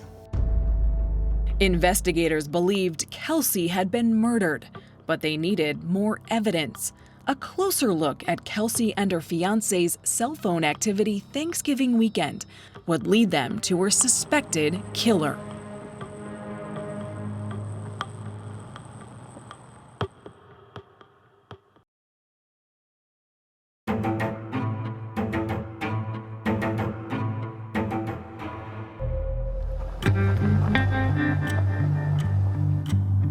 Patrick Frazee was taken into custody this morning in Florissant, Colorado, just after 7 o'clock this morning, Mountain Standard Time. Nearly a month after Kelsey Berreth vanished, Woodland Park Police Chief Miles DeYoung made this grim announcement. Today we arrested Patrick Frazee on charges of first-degree murder of Kelsey Berreth. As a reminder, Patrick Frazee is presumed innocent until proven guilty. Patrick, what do you have to say? Despite the murder charge, Kelsey's body had not been found. As you can tell from the arrest, sadly, we do not believe Kelsey is still alive. Kelsey's daughter, Kaylee, is in protective custody and will be reunited with Kelsey's family. Patrick Frazee entered a plea of not guilty, but from the beginning, investigators had questions about Patrick's story, starting with his initial claim that the day before Thanksgiving, Kelsey told him she wanted to break up and, quote, go their separate ways. So this is Woodland Park? This is Woodland Park. Yet, there she was, shopping the next day for the family dinner. You see her grab a cart and put Kaylee in the cart and then go off, and that's the last time publicly anyone had seen Kelsey Berreth. What does she buy here at Safeway? She buys ingredients for a sweet potato casserole. Investigators wondered if Kelsey had broken up with Patrick, why would she send him this text? I bought some sweet potatoes in case you wanted sweet potato casserole. Kelsey didn't tell her mother she and Patrick were breaking up when she spoke with her Thanksgiving morning. Did she sound normal? Did she sound... Definitely. She sounded happy and... Normal mom-daughter talk. Yeah. Another big question investigators had was when Patrick said he last saw Kelsey. Patrick told officers that he hadn't seen her since Thanksgiving, November 22nd, when he exchanged their daughter, Kaylee Berreth. In images from a neighbor's security camera on that Thanksgiving day, Patrick and Kelsey are seen at her door with a baby carrier after Kelsey returned from the store. You can see her holding a poinsettia. Later, Patrick is seen at that same location alone. We don't know whether he's coming or going. He doesn't have Kaylee, and he's not with Kelsey. And then that's it. University of Colorado law professor Aya Gruber has followed the case. The critical question is what happened in between around 1:30, 1:45, and 3:30 when they get that picture of him. Police say this is likely when Patrick killed her. Investigators have recovered a number of items that make us suspicious that the crime did occur at Kelsey's residence. Patrick told authorities he drove their daughter Kaylee to his ranch for Thanksgiving dinner. He said Kelsey wasn't with them, but investigators discovered that her cell phone was. They pulled cell phone records and found that on Thanksgiving Day, November 22nd, all of a sudden, Kelsey's phone and Patrick's phone started traveling together, but Patrick and Kelsey were not together. Investigators say Patrick took Kelsey's cell phone after he killed her as part of a scheme to cover his tracks. They believe he faked 19 calls between the two phones over Thanksgiving weekend and was sending texts between them, including this one from Kelsey's phone. I'm going running. I'll call you guys when I get home. His response, okay, be safe. The theory that the prosecution's going to put forward is that that was Patrick with her phone, and he's texting pretending to be Kelsey. 2 days after Thanksgiving, authorities believe Patrick concocted this conversation. Are you awake? Sorry, I didn't hear my phone. Going to jump in the shower. I'll call you guys when I get out. Okay. Then investigators believe to keep up his ruse that Kelsey wanted the breakup, Patrick sent this message. If this is truly what you want, I'll respect your wishes and give you space. On Sunday, 3 days after Thanksgiving, there was a bizarre development that would send this case in a very different direction. Phone records show while Patrick's cell stayed near his ranch, Kelsey's phone was on the move, heading west out of Colorado. There was a text from Kelsey's phone to her supervisor at DOS Aviation saying, I won't be at work. So people had thought maybe they heard from Kelsey. The next text from Kelsey's phone said, "Do you even love me?" That text pinged off a cell phone tower 800 miles away. Reports are correct that Kelsey's phone gave a location near Gooding, Idaho on November 25th. When that came out, I think everyone was just shocked. And where's Kelsey? And where's Kelsey? No one knows where Kelsey is. So how did her phone end up in Idaho? This woman may have the answer.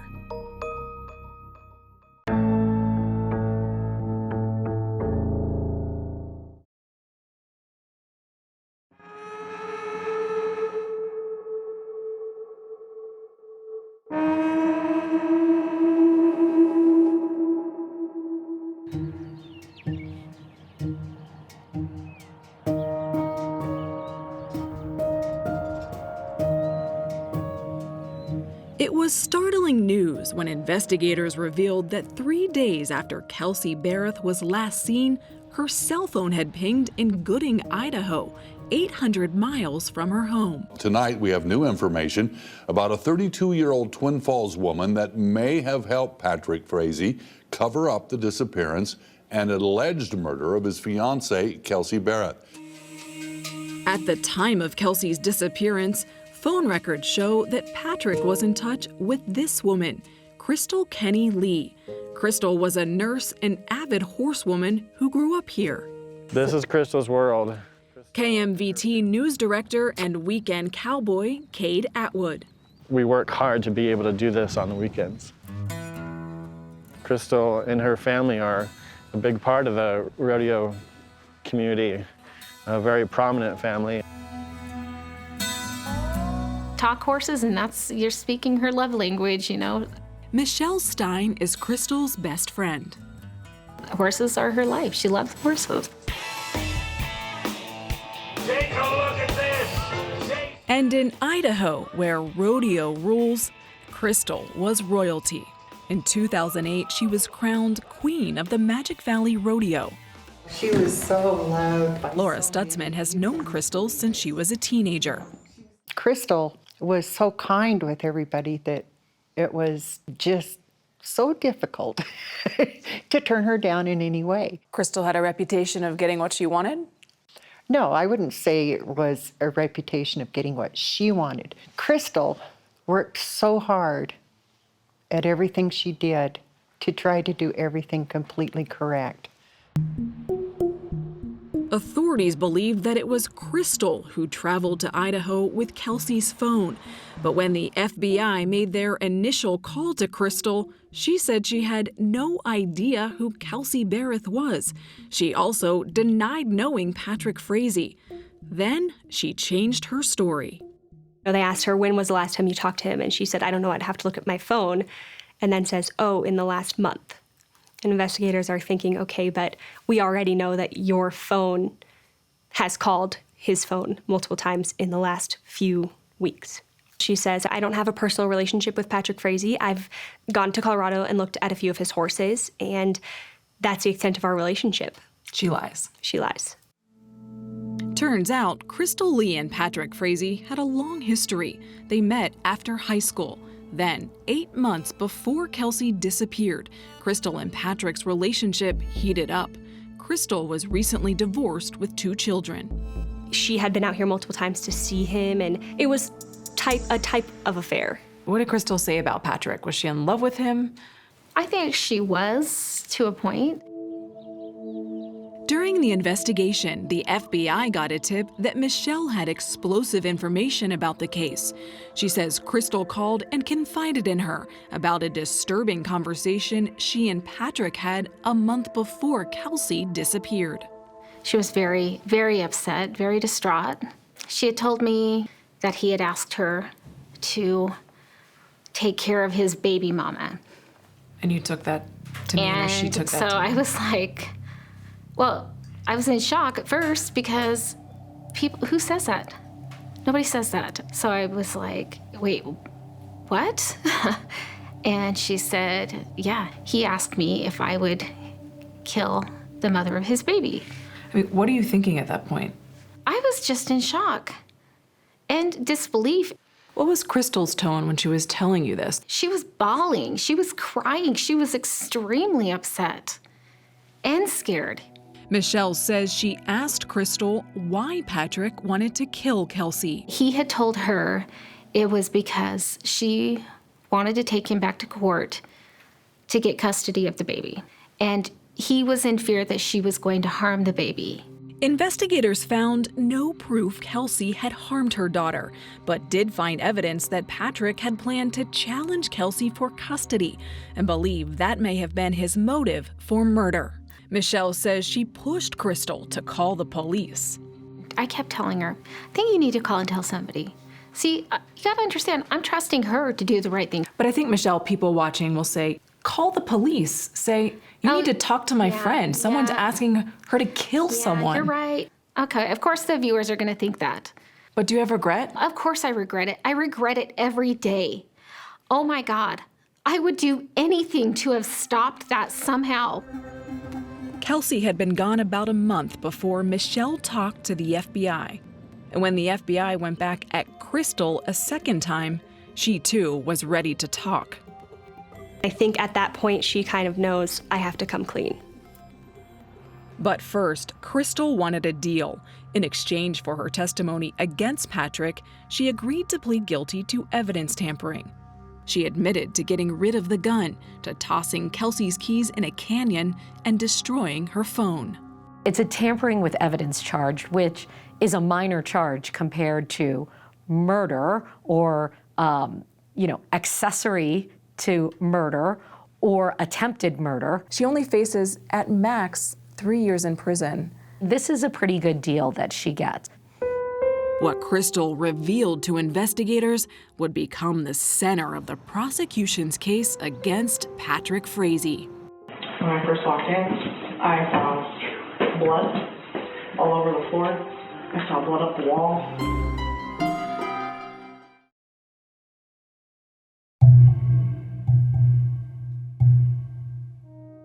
When Crystal Lee finally started talking, she didn't stop for 4.5 hours. Her story was stunning. She claimed Patrick tried to get her to kill Kelsey 3 different times. The first idea was to get a caramel macchiato from Starbucks, Kelsey's favorite drink, and put poison in it. 2 months before Kelsey went missing, Crystal says she drove 12 hours from Idaho to this Starbucks near Kelsey's home in Colorado. Hi, welcome to Starbucks. What can I get started for you today? Crystal, a nurse, told investigators she suggested the perfect potion, a lethal dose of Ambien and Valium. This is the drink. That is the drink Crystal Lee had ordered to put poison in to give to Kelsey Berreth.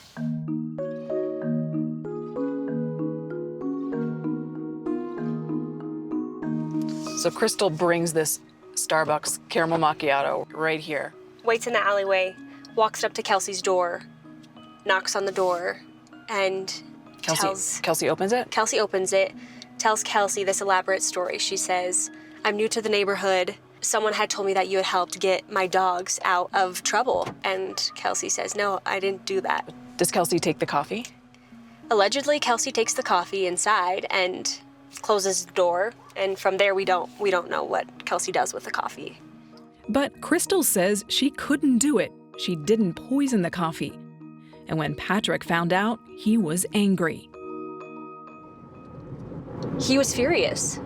He was not happy that she didn't go through with it. he would play head games with her a lot.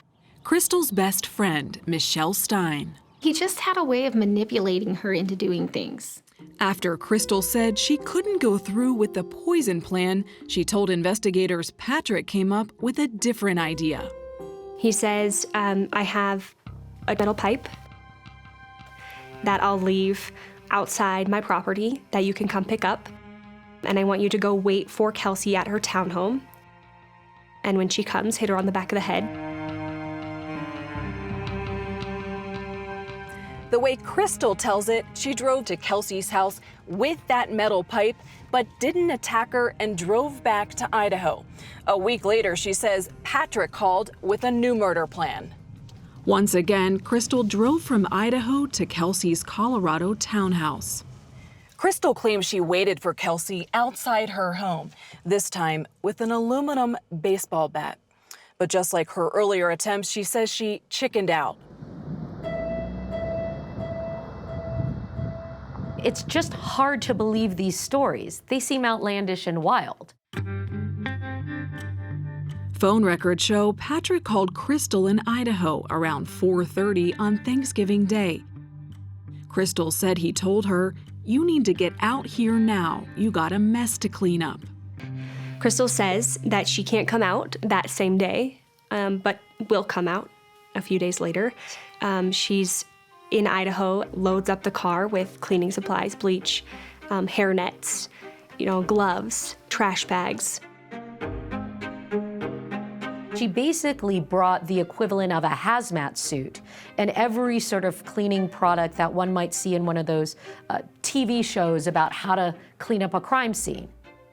2 days later, on Saturday morning, Crystal says she drove 800 miles to Patrick's ranch to pick up a set of Kelsey's keys he left for her outside. Then she says she drove to Kelsey's home. Crystal tells authorities she opens a door and the scene is horrific. There's blood everywhere. According to Crystal, Kelsey's body was not inside. And then spends, 3 to 4 hours cleaning and scrubbing the murder scene. She takes some of the things that she couldn't clean and puts them into trash bags and loads them in the back of the car she was driving. Crystal claims Patrick was back at his ranch during the cleanup. There was a point in time when Patrick Frazee had told Crystal Lee, when you go to clean up her townhome, there is possibly a tooth somewhere. Crystal said she found that tooth and put it in a trash bag. Crystal told investigators after the cleanup she met with Patrick. She described to them how he said he lured Kelsey to her death. Crystal claims Patrick invited his fiancée to play a guessing game with candles. She says that he takes a sweater from Kelsey's room and blindfolds her with the sweater and has candles sitting out in front of Kelsey and is telling Kelsey to guess the scent of each candle. During her interview with investigators, Crystal said Patrick told her while baby Kaylee was in another room, he took a baseball bat and, quote, he went to swinging. After killing Kelsey with that baseball bat on Thanksgiving Day, Crystal says Patrick told her he put her body in a black tote. This surveillance image shows Patrick at an ATM earlier that day with a black tote in his truck. Crystal went with investigators to Patrick's ranch. She told them that she and Patrick went there together, and she watched him burn that tote. He poured gasoline in the bucket and pitched it into the fire. I believe yesterday you said that you also collected wood and put into the burn pit? Yes, I did. Police later examined the spot where they believe Kelsey's body was burned. Crystal also went with investigators to Kelsey's home. She's wearing that police jacket and hat. The floorboards had been removed for testing. And can you point, if you remember, where the tooth was? Around the tooth, what was there, if anything? Blood. All right. There was blood on the chairs. There was blood on this chair. There was blood on the table. There was blood on the Hobby Lobby bag that was sitting there. She pointed out where she claims she intentionally left blood for them to find.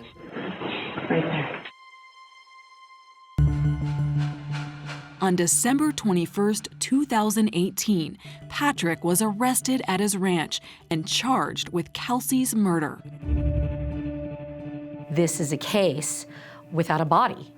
This is a case without a lot of physical evidence. So what we mainly have connecting Patrick Frazee to an incredibly brutal and violent crime is Crystal Lee's testimony. Crystal, who had cut that deal with prosecutors, seemed shaken when she appeared in court after she turned herself in to authorities. The Crystal I knew could do no wrong, but the Crystal that has done the things that came out of her mouth is somebody I don't know.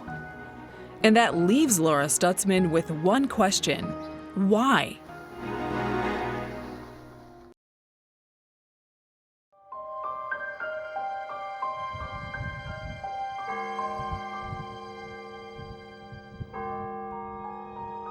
Almost a year after Kelsey Berreth's disappearance, there was a long line to get a seat in the courtroom at Patrick Frazee's murder trial. I think a lot of people that knew Patrick, they don't think that the candle story adds up. Frazee's friend, Clint Klein, was there almost every day. I don't know of any guys that would have thought of going out and buying candles and having their girlfriend be blindfolded and then smell the candles. You think that had to be a woman's idea? I think so. Frazee was driven from the jail in a black SUV. He entered the courthouse through this white tent, out of sight from the media. Security was tight. No cameras in the courtroom. District Attorney Dan May. I got to tell you, it's one of the most emotional trials I've ever been through, and I've been through a lot of trials in my career. Prosecutor Beth Reed painted a picture of Patrick Frazee. Very charming, very manipulative, and controlling, all traits consistent with being a sociopath. Ashley Franco summed up the defense case. No body, no murder weapon, and no clear motive. They had said, Patrick wasn't involved. There's no evidence to show he was involved. And Crystal Lee had already lied to law enforcement, so she's the one to blame for this. On day 4, the prosecution's star witness, Crystal Lee, took the stand. Her credibility was on the line. I don't think we would have known what happened to Kelsey without Crystal Lee. I started picking up things that were blood splattered. For 2 days, prosecutor Jennifer Veman asked Lee to describe Frazee's plan to kill Kelsey Berreth. They bolstered their case with surveillance videos and photos. This one shows the black tote in the back of Frazee's truck that Lee says he would use to dispose of her body. When you came in, what did you see? Blood all over the floor. I saw blood up the wall. Saw blood on this wall. Most disturbing, prosecutors played that video of Lee inside Kelsey's home, showing investigators how she cleaned up the crime scene. Did you say, correct me if I'm wrong, did you say that you cleaned off some of the appliances? I did. I wiped there was blood on the front of the dishwasher. There was blood on the front of the stove.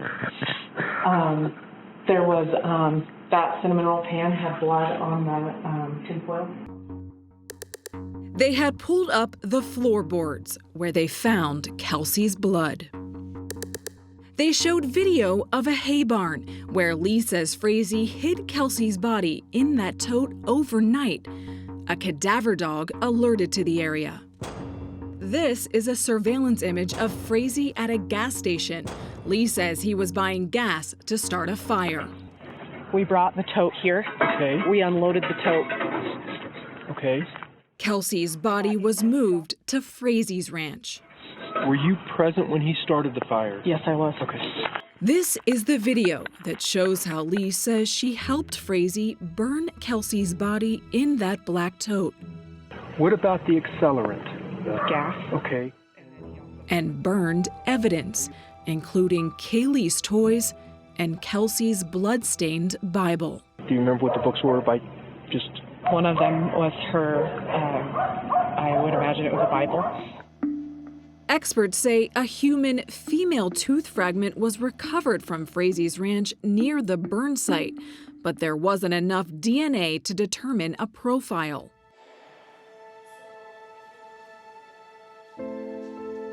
At the end of her testimony, she told the jury Kelsey's chilling last words, "Please stop." But he didn't. He keeps beating her and beating her and beating her. The jury needed to hear that. They needed to hear how brutal this was, how uncaring he was, how senseless this was. Why would Lee help Frazee? She claimed she feared for herself and her children. She was in love with Patrick Frazee and had been for a long time.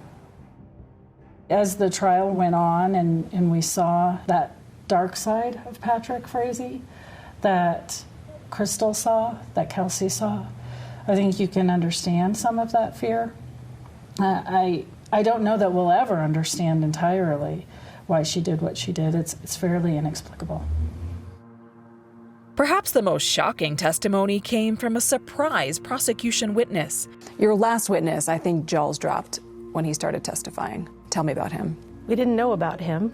Prosecutor Beth Reed says the surprise witness was an inmate at the same jail where Patrick Frazee was being held. He actually had started calling our office while we were in the middle of trial. The former inmate had watched a 48 Hours episode on Kelsey Berreth's murder.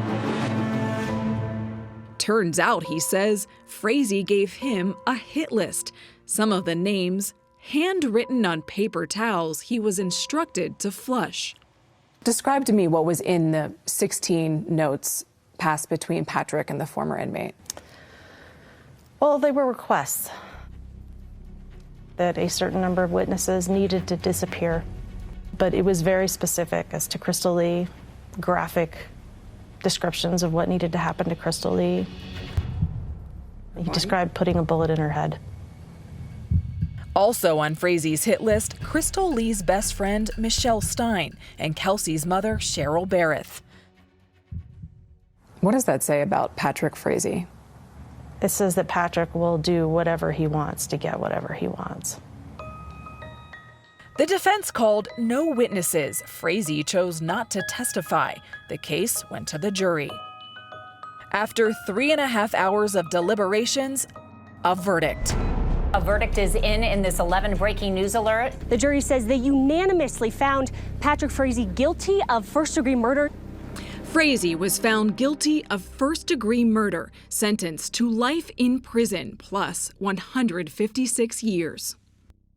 Do you think if Patrick hadn't involved Crystal, he would have gotten away with Kelsey's murder? Yes, I do. I think it's very possible he would have gotten away with that. Involving Crystal was a stupid plan. The whole plan was stupid. But he wanted Crystal Lee to pin it on. As for Crystal Lee, she's facing a maximum of up to 3 years in prison. I think a lot of our viewers are probably thinking, Crystal Lee, given what she's admitted to, got a really good deal. She did. And it's not right, and I'm not going to try to justify it in any way. It's unfortunately a part of my profession that sometimes in order to solve a case, we have to give a deal to the devil. That's exactly what we did here. If you could sentence Crystal Lee, what would it be? A heck of a lot more time than 3 years. She could have saved Kelsey so many times over so many months, and it's totally inexcusable. Is this justice for Kelsey and Kaylee? Can there ever be justice? Justice in this case? Kelsey would be sitting here talking to you, not us. Excuse me. So we can certainly seek a certain amount of justice, but not the justice that this case deserves.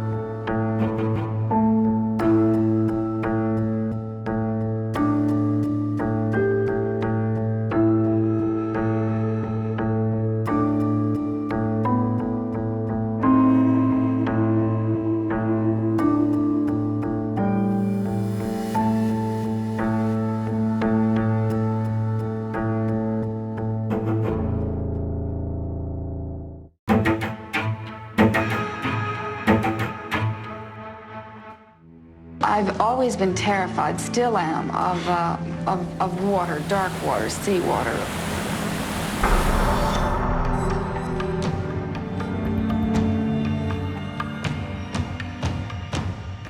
Do you believe Natalie Wood was murdered? I think it's suspicious enough to make us think that something happened. Do you believe that Robert Wagner knows a lot more about what happened to his wife than he's ever said? Well, I think he absolutely does because he's the last one to see her. Would you like to live alone, Maggie? No. The Wagner-Wood love story was one of the great Hollywood love stories. Natalie Wood and Frank Sinatra were quite... Natalie Wood was one of the biggest film stars imaginable. My baby don't care. Robert Wagner, in a way, he was kind of old Hollywood. He was a popular television star where he was astoundingly successful. The story I wrote for Vanity Fair magazine was about Robert Wagner and Natalie Wood's tragic death at sea.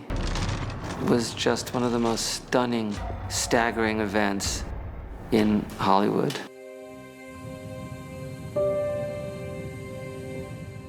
It was Thanksgiving weekend. A call goes out from Robert Wagner saying that someone is missing from their boat. 6 hours later, the body of his wife, Natalie Wood, was found floating in the Pacific Ocean. At the time of the incident, her death was ruled an accident. This new information is substantial enough for us to want to take another look at the case. So over the last 6 years, have you been able to get even more evidence that makes you question that this was an accident? We have. There are witnesses who were nearby the Splendor that evening. She got in the water somehow, and I don't think she got in the water by herself. It was cold, rainy, terrible, terrible weather conditions. I was the captain on Robert Wagner and Natalie Wood's yacht. There was a tremendous fight between them that night. The fighting went back to the back of the boat, and they just carried on and carried on, and then it was quiet.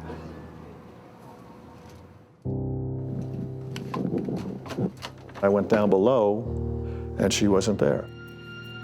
And the dinghy was gone. And I looked around for her, and I didn't know where she was. I believe that Robert Wagner was with her up until the moment she went into the water. We were so in love, and we had everything, and in a second it was gone. I wasn't there. I wasn't there for her.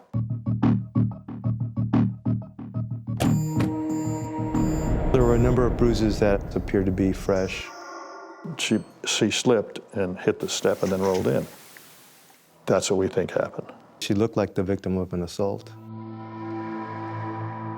When this case was reopened, Lieutenant Karina was asked, Is Robert Wagner a suspect? No. has that changed?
Natalie Wood was in life one of Hollywood's most alluring actresses.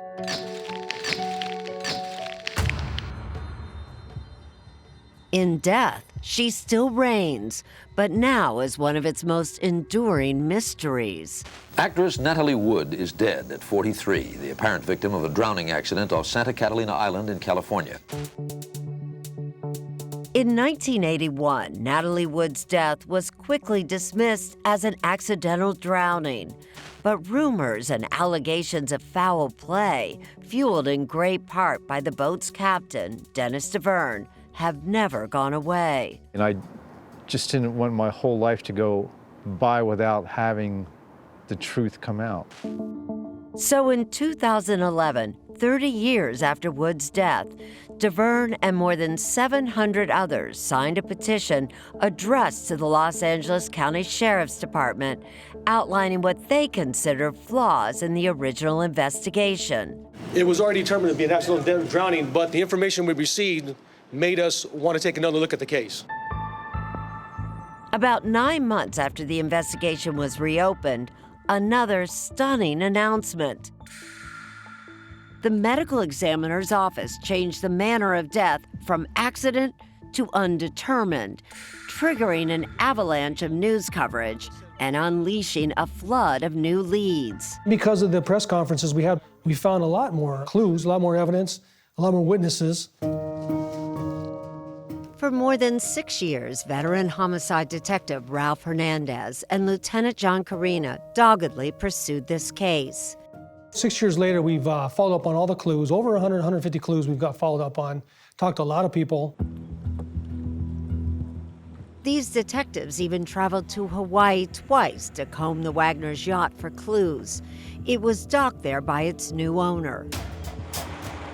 48 Hours showed up in Hawaii, but detectives wouldn't talk then and refused to speak for 6 years. And then, for the first time, they spoke publicly about evidence they uncovered. And there was a lot to tell.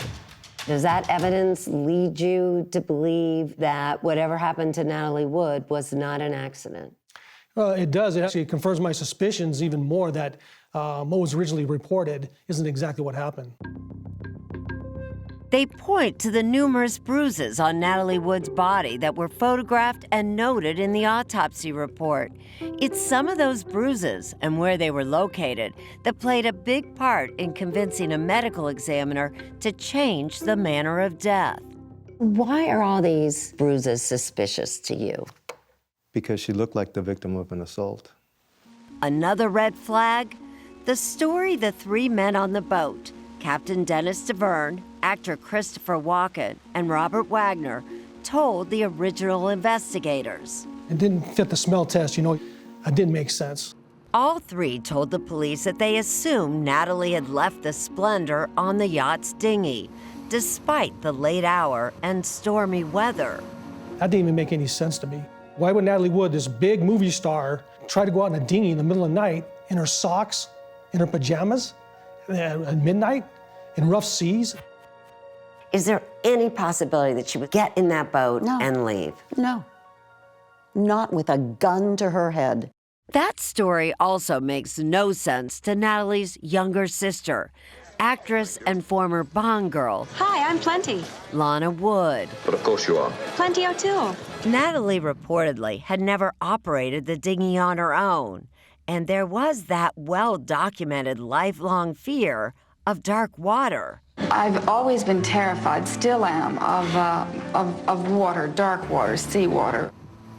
When I think of her in that water, in the dark, in the cold, and the one thing that she feared was water, and that's where she finishes her life. I know it's a cliche, but she really was America's sweetheart. Vanity Fair magazine contributing editor Sam Kashner. America had grown up with her. She was the little doubting girl in Miracle on 34th Street. Well, young lady, what's your name? Susan Walker, what's yours? And then she was running with the sort of troubled pack and Rebel Without a Cause. I'm not going back in that zoo. I'm never going back. And then, of course, that incredible performance in Splendor in the Grass. She was in West Side Story and Gypsy. I I am Gypsy Rose Lee. And some of these great iconic films of the early 60s. By the time she was 18, Natalie had her first of 3 Academy Award nominations. She was so gifted. In 2008, Robert Wagner, also known as RJ, talked about Natalie on the CBS News broadcast Sunday morning. She was a very, very fine actress. And people loved her, you know, they adored her. He recalled their first date when Natalie was just 18 and RJ was 26. I started taking her out after that, and one thing led to another, and a year later we were married. Was Natalie in love with RJ when they first got married? Yes, she was madly in love with him. He was the perfect golden boy. But the pressures of living under Hollywood's relentless scrutiny weighed heavily on the marriage, says close family friend Mark Crowley. They were hounded by the press. They were presented as the ideal couple, far beyond what any normal human being could live up to. And now these investigators say they've tracked down stunning new evidence that Wood and Wagner may have been more human than anyone knew. Allegations that Natalie fled the couple's house one night in fear for her life. A new witness, a former neighbor who says he was 12 years old at the time, remembers late one night being awakened by somebody banging on the door. It was Natalie Wood. She was so afraid of him, she ran to a neighbor's house yelling that day, he's going to kill me, and looking for help and looking for safety. And so a neighbor took her in. According to the witness, Natalie stayed the night and returned home the next morning. But so far, that's the only episode of alleged violence investigators have found.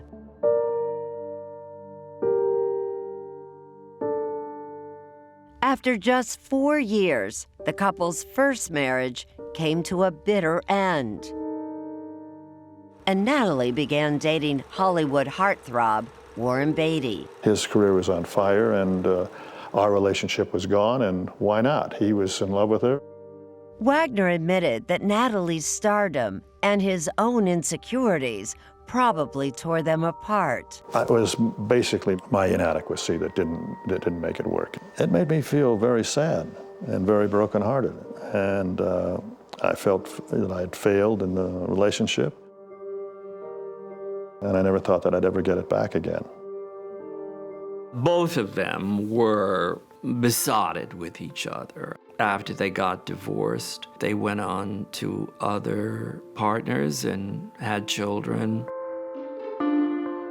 But those marriages didn't work out, and eventually they found each other again and got back together and got married a second time. How did you find out she was going back with RJ? Dinner party, family only. RJ was there in the living room. And she announced that, RJ and I are going to be remarried. I went, wow. And all she did was she looked down and she said, sometimes it's better to be with the devil you know than the devil you don't. Wagner sees it differently. We felt that we had found something that was so precious to us, and it was, that we did everything in the world we could to protect it. They remarried, had a daughter named Courtney, and were together for 9 years. Until that final, fatal voyage to Catalina Island.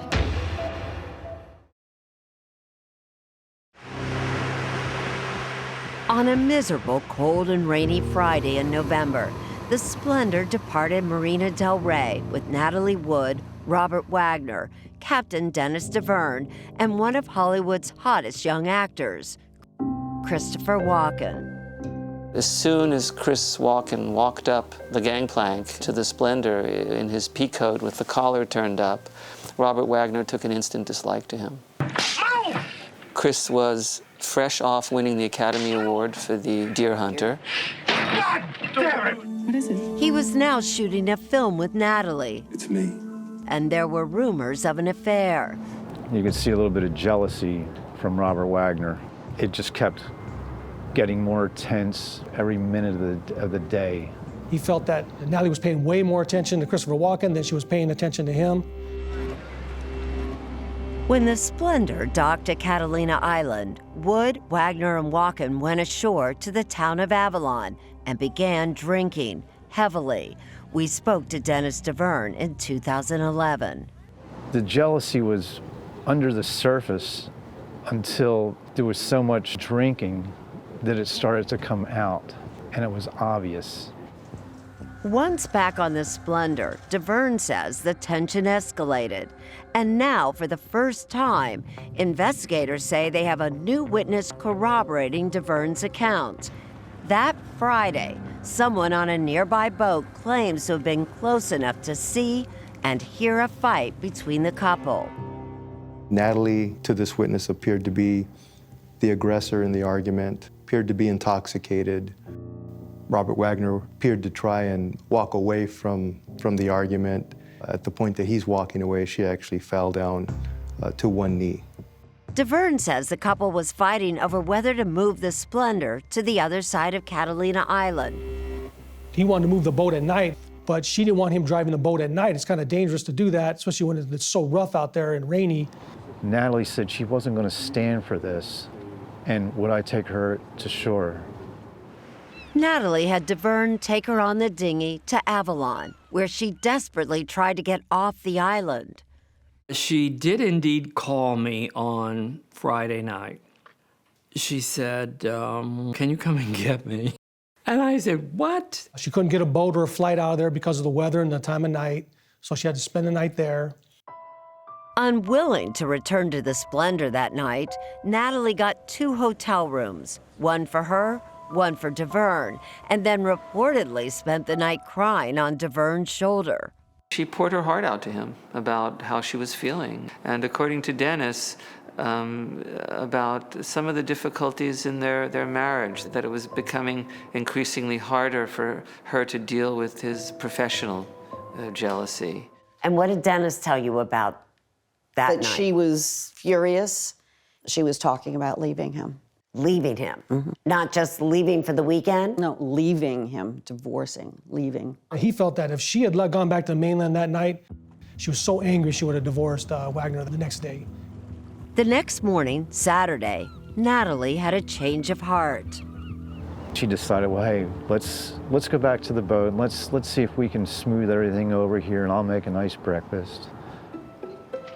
DeVerne says things did get better at first. Natalie even agreed to let Wagner move the yacht to the other, far more desolate side of the island. But by that evening, things were once again tense, says DeVerne, when he and Wagner joined Walken and Natalie, who had already gone ashore and were drinking at the bar. When RJ and I walked into the restaurant, and he saw Natalie and Christopher sitting at the bar laughing and having a wonderful time, he started to really, really heat up. According to other people who were there at the bar at the restaurant, they described him as irritated, he was tense, and according to DeVerne, Natalie and Walken were kind of ignoring him. They didn't really acknowledge him the whole time, and they were just kind of having a good time by themselves, partying and drinking. Witnesses say all 4 were so drunk that when they left, the restaurant manager alerted the harbor master. He calls the harbor master and says, hey, you know, Robert Wagner and Natalie Wood are coming your way. They're really intoxicated. Make sure they get back to their boat, okay? They got back safely, but things were about to turn ugly. Everything that I've heard from Dennis, Natalie's temper was surfacing, RJ's certainly was. It got out of hand in the worst way possible.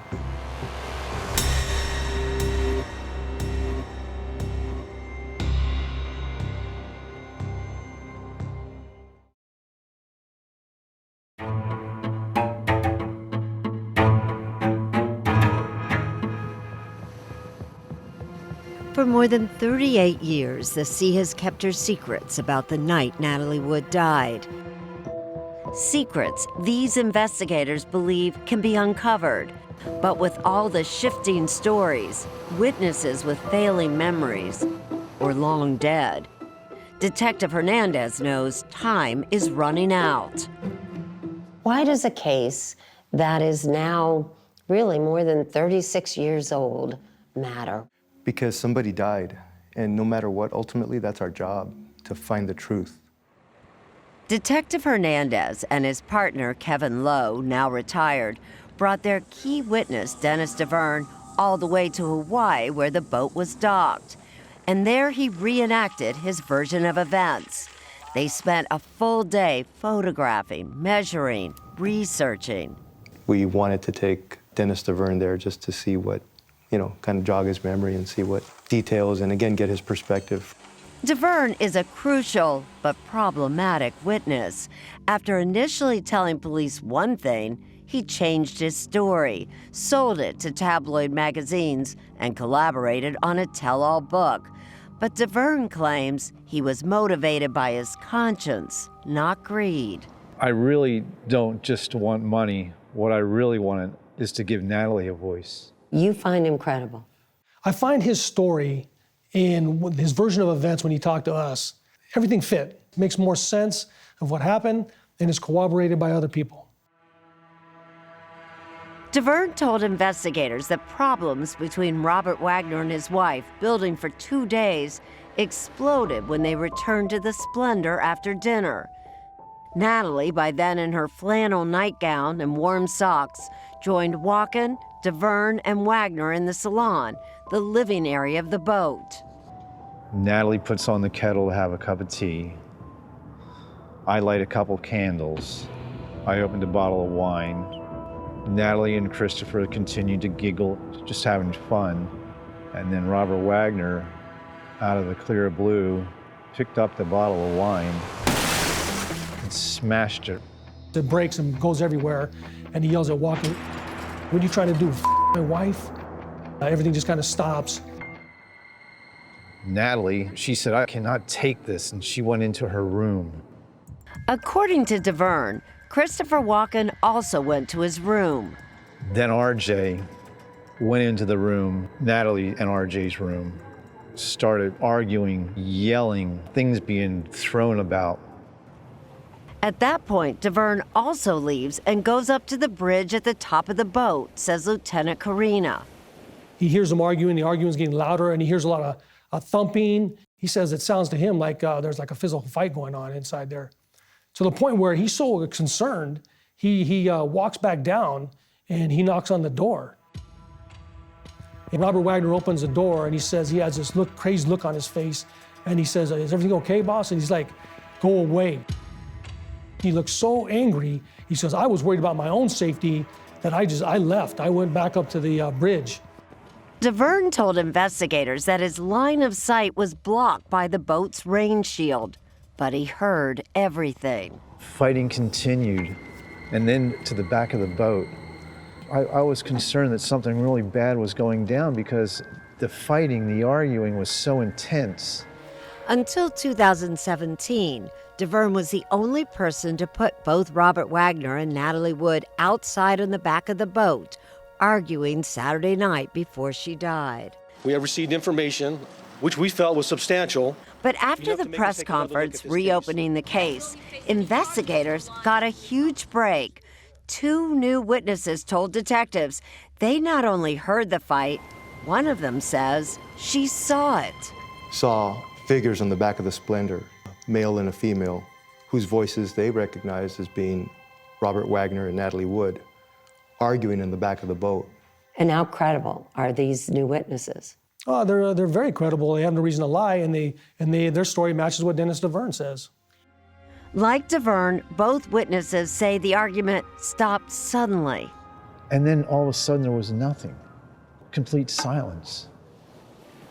Nothing but the sounds of a rough sea on a cold, dark November night, says Lieutenant Karina. No one saw anybody go in the water. Nobody heard a splash. Nobody heard anything. They just heard the argument and then silence. There was one woman in the months following Natalie's death who said publicly that she heard a woman calling for help, but Lieutenant Karina now thinks she was mistaken. And DeVerne says 10 minutes after the fight ended, he finally went back downstairs. Robert Wagner's now in the stateroom. And he says, Robert Wagner is crying. And he says, Natalie's gone. She's missing. Lieutenant Karina says Robert Wagner then tells DeVerne to go search the boat for her. He can't find her anywhere. He comes back out and tells him, I can't find her. Robert Wagner tells her, oh, the dinghy's now missing as well. Karina and Hernandez think it's possible that someone could have untied the dinghy while DeVerne searched the boat. I didn't untie it. Christopher didn't untie it. I don't think Natalie would have untied it. DeVerne says Wagner refused to call for help. And Robert Wagner tells her maybe she just went into town, I think, to go to a bar or something. I said to Robert Wagner, maybe I should turn on the searchlight. He said, don't do that. He says, well, maybe we should get on the radio and call somebody. And Robert Wagner says, no, we don't want to call anybody. Let's just wait and see if she comes back. According to the story DeVerne told investigators, Wagner then breaks out a bottle of scotch, and the two men sit drinking while more than an hour passes. Before you know it, we're oblivious. And it's time, we have to call somebody. She's gone. By Robert Wagner's own statement, he knew she was missing by around midnight, but no call for help is made till 1:30. Right. And when he did make that call for help, it wasn't for, hey, you need to search the water for her. He asked people in town to search for her in town. When they finally convinced Robert Wagner, hey, you need to call the Coast Guard. And he almost reluctantly, he said, okay, yeah, well, I guess we better call them. And what do you make of that? Well, if your wife is missing and the dinghy's missing, I'm gonna go look for her. I wanna find her right away. I'm gonna be worried about her, especially in seas like that. It's dark out. She doesn't like the water. She doesn't like to swim. There's no reason for her to get in that dinghy to go anywhere. If she wanted to go somewhere, she would ask Dennis DeVerne to take her somewhere like she did the night before when she wanted to go into town. And he did. That's his job. It didn't make any sense, the story Robert Wagner was telling. And it still doesn't make any sense to me to say that she would get in the dinghy by herself and take off. She didn't even know how to start it. She wouldn't do it in a nightgown. She didn't get the mail in a nightgown. My cash an hour later. After the Coast Guard was finally called about 3:30 a.m., over 3 hours after Natalie was reportedly last seen alive, the search went into high gear. Wagner's friend, Islander Doug Bombard, jumped in his boat and joined in the hunt. At 7:44 a.m., he says he saw something red bobbing on top of the water. It was about this far from shore where I found the body. The body was just basically hanging in that jacket. That jacket was buoying her up. She had a cotton nightgown on, and her hair was floating, as you can imagine. When authorities arrived, Bombard headed to the Splendor to break the news to his friend. A moment Robert Wagner later recalled in this audio recording of his 2008 memoir, Pieces of My Heart. Doug pulled up and got out of his boat. "Where is she?" I asked him. Doug looked at me. "She's dead, RJ." My knees went out. Everything went away from me. I remember people coming on the boat saying that they had found Natalie Wood floating and that she had drowned. Just couldn't believe it.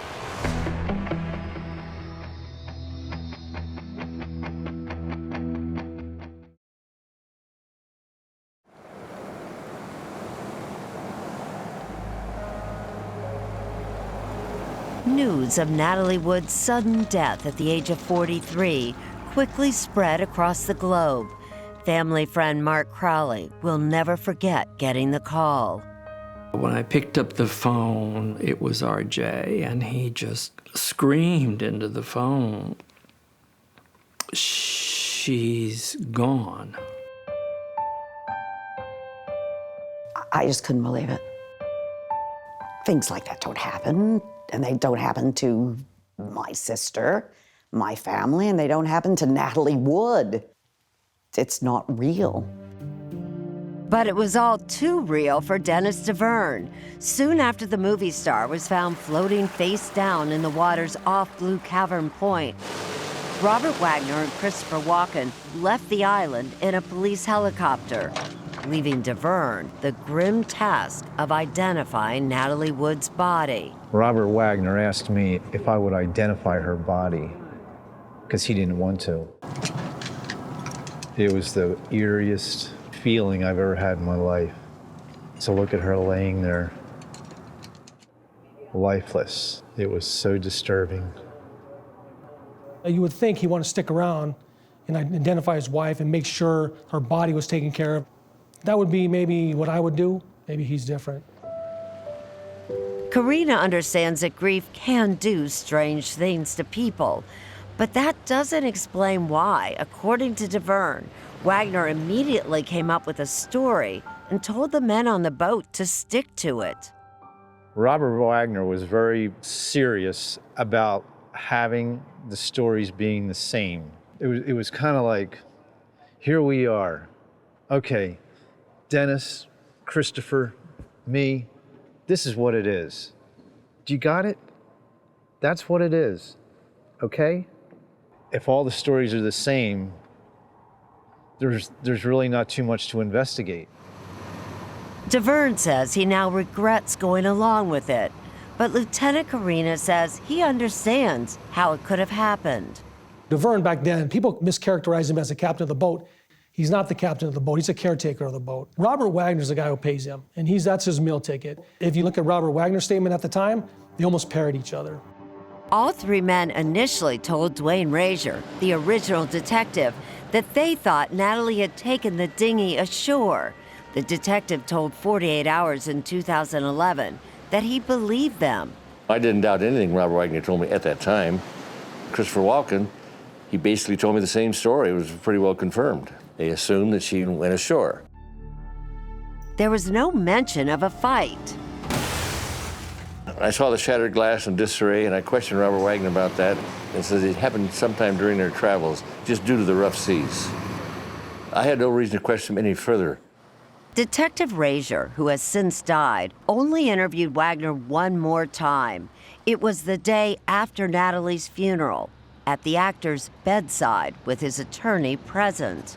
When I interviewed Robert Wagner, there was no indication of any jealousy, no problems. There was no sign of foul play in my mind. It's a tragic accidental drowning. Coroner Thomas Noguchi agreed. 2 weeks after the actress's death, the case was officially closed. But Dennis DeVerne says his nightmare was just beginning. I felt like I was a prisoner. DeVerne says Wagner insisted he move into his guest house in Beverly Hills.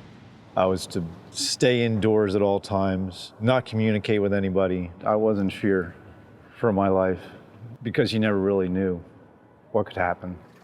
Eventually, DeVerne left California for the East Coast, but was never able to escape the past. I think he was, in a way, hunted down by his own conscience. He really seemed like a hunted man.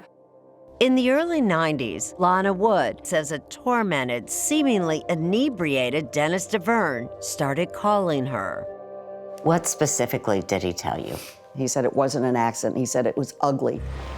Lana says she didn't want to believe it at first. I don't want to think that. But there are so many things that are just facts.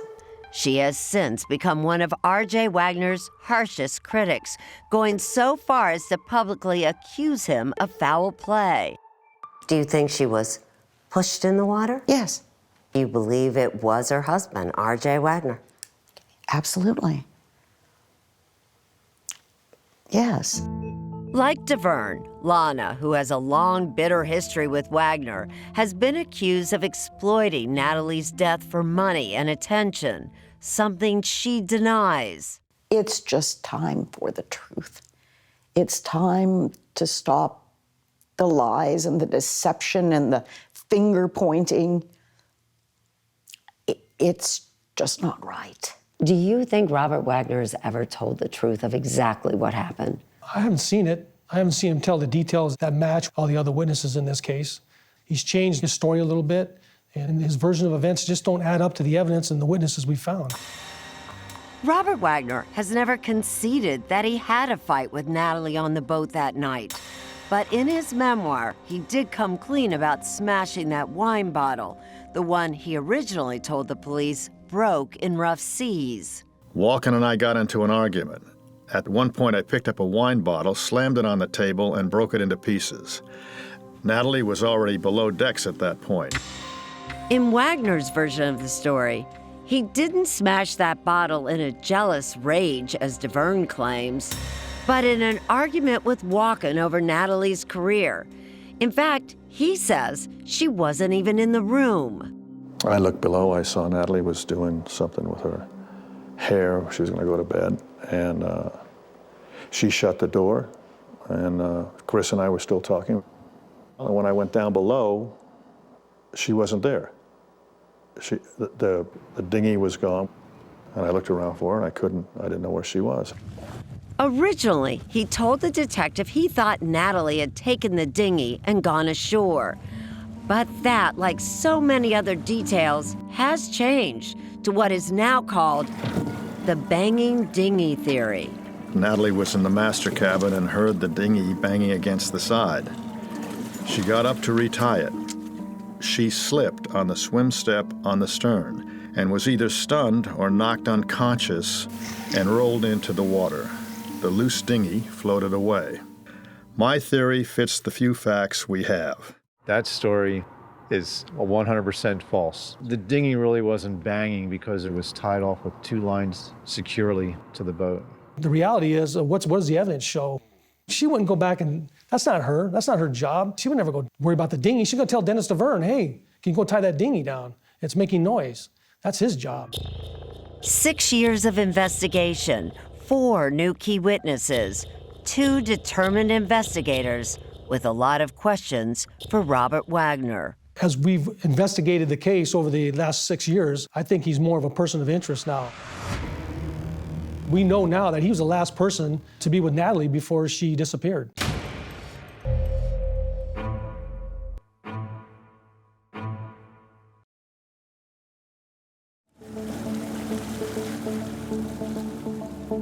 For the first time in the more than 36 years since Natalie Wood drowned off Catalina Island,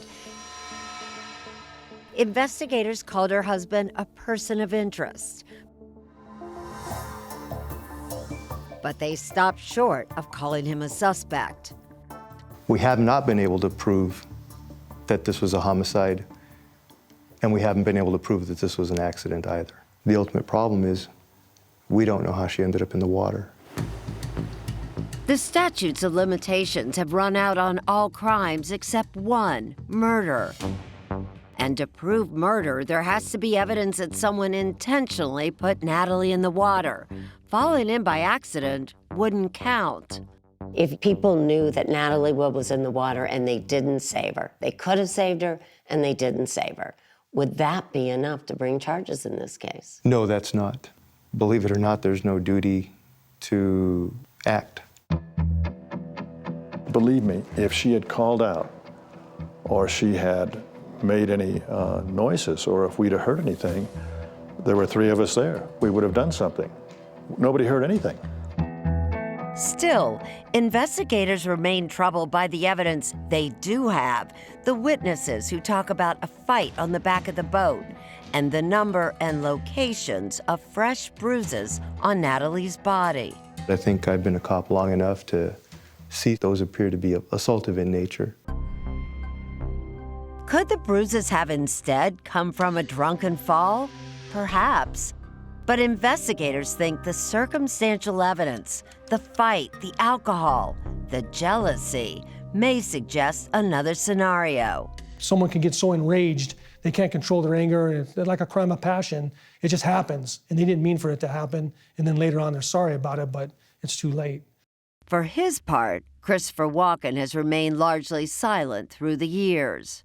We have to ask you about Natalie Wood because, as you know, they've reopened the case. You were there that night. What do you think happened, Christopher? Well, you know, I stopped talking about that 30 years ago, and there's so much information, books and internet. Anything you want to know, just go look. He did, however, interview with a new investigation. I'm not going to go into what Christopher Walken said, that what he told us was in confidence, at least for now. Investigators did tell us that Walken is not a person of interest.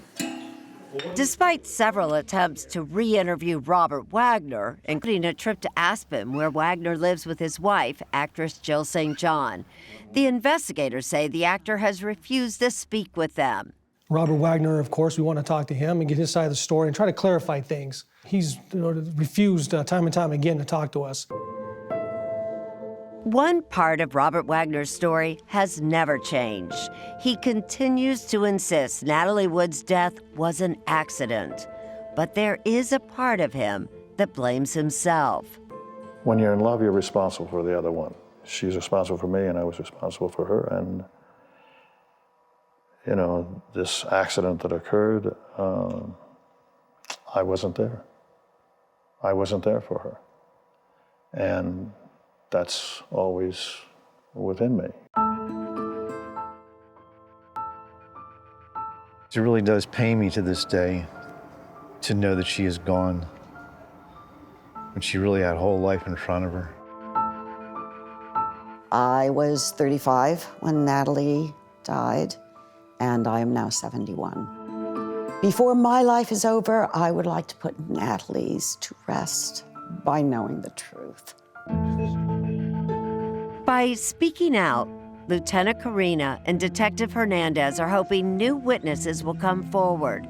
Either someone who saw something, heard something, or was told something. Someone who will help answer the question once and for all. How did Natalie Wood end up in the water? Like any cold case, they intend to work it until it's solved. And we're not ever going to close it until we get to the truth.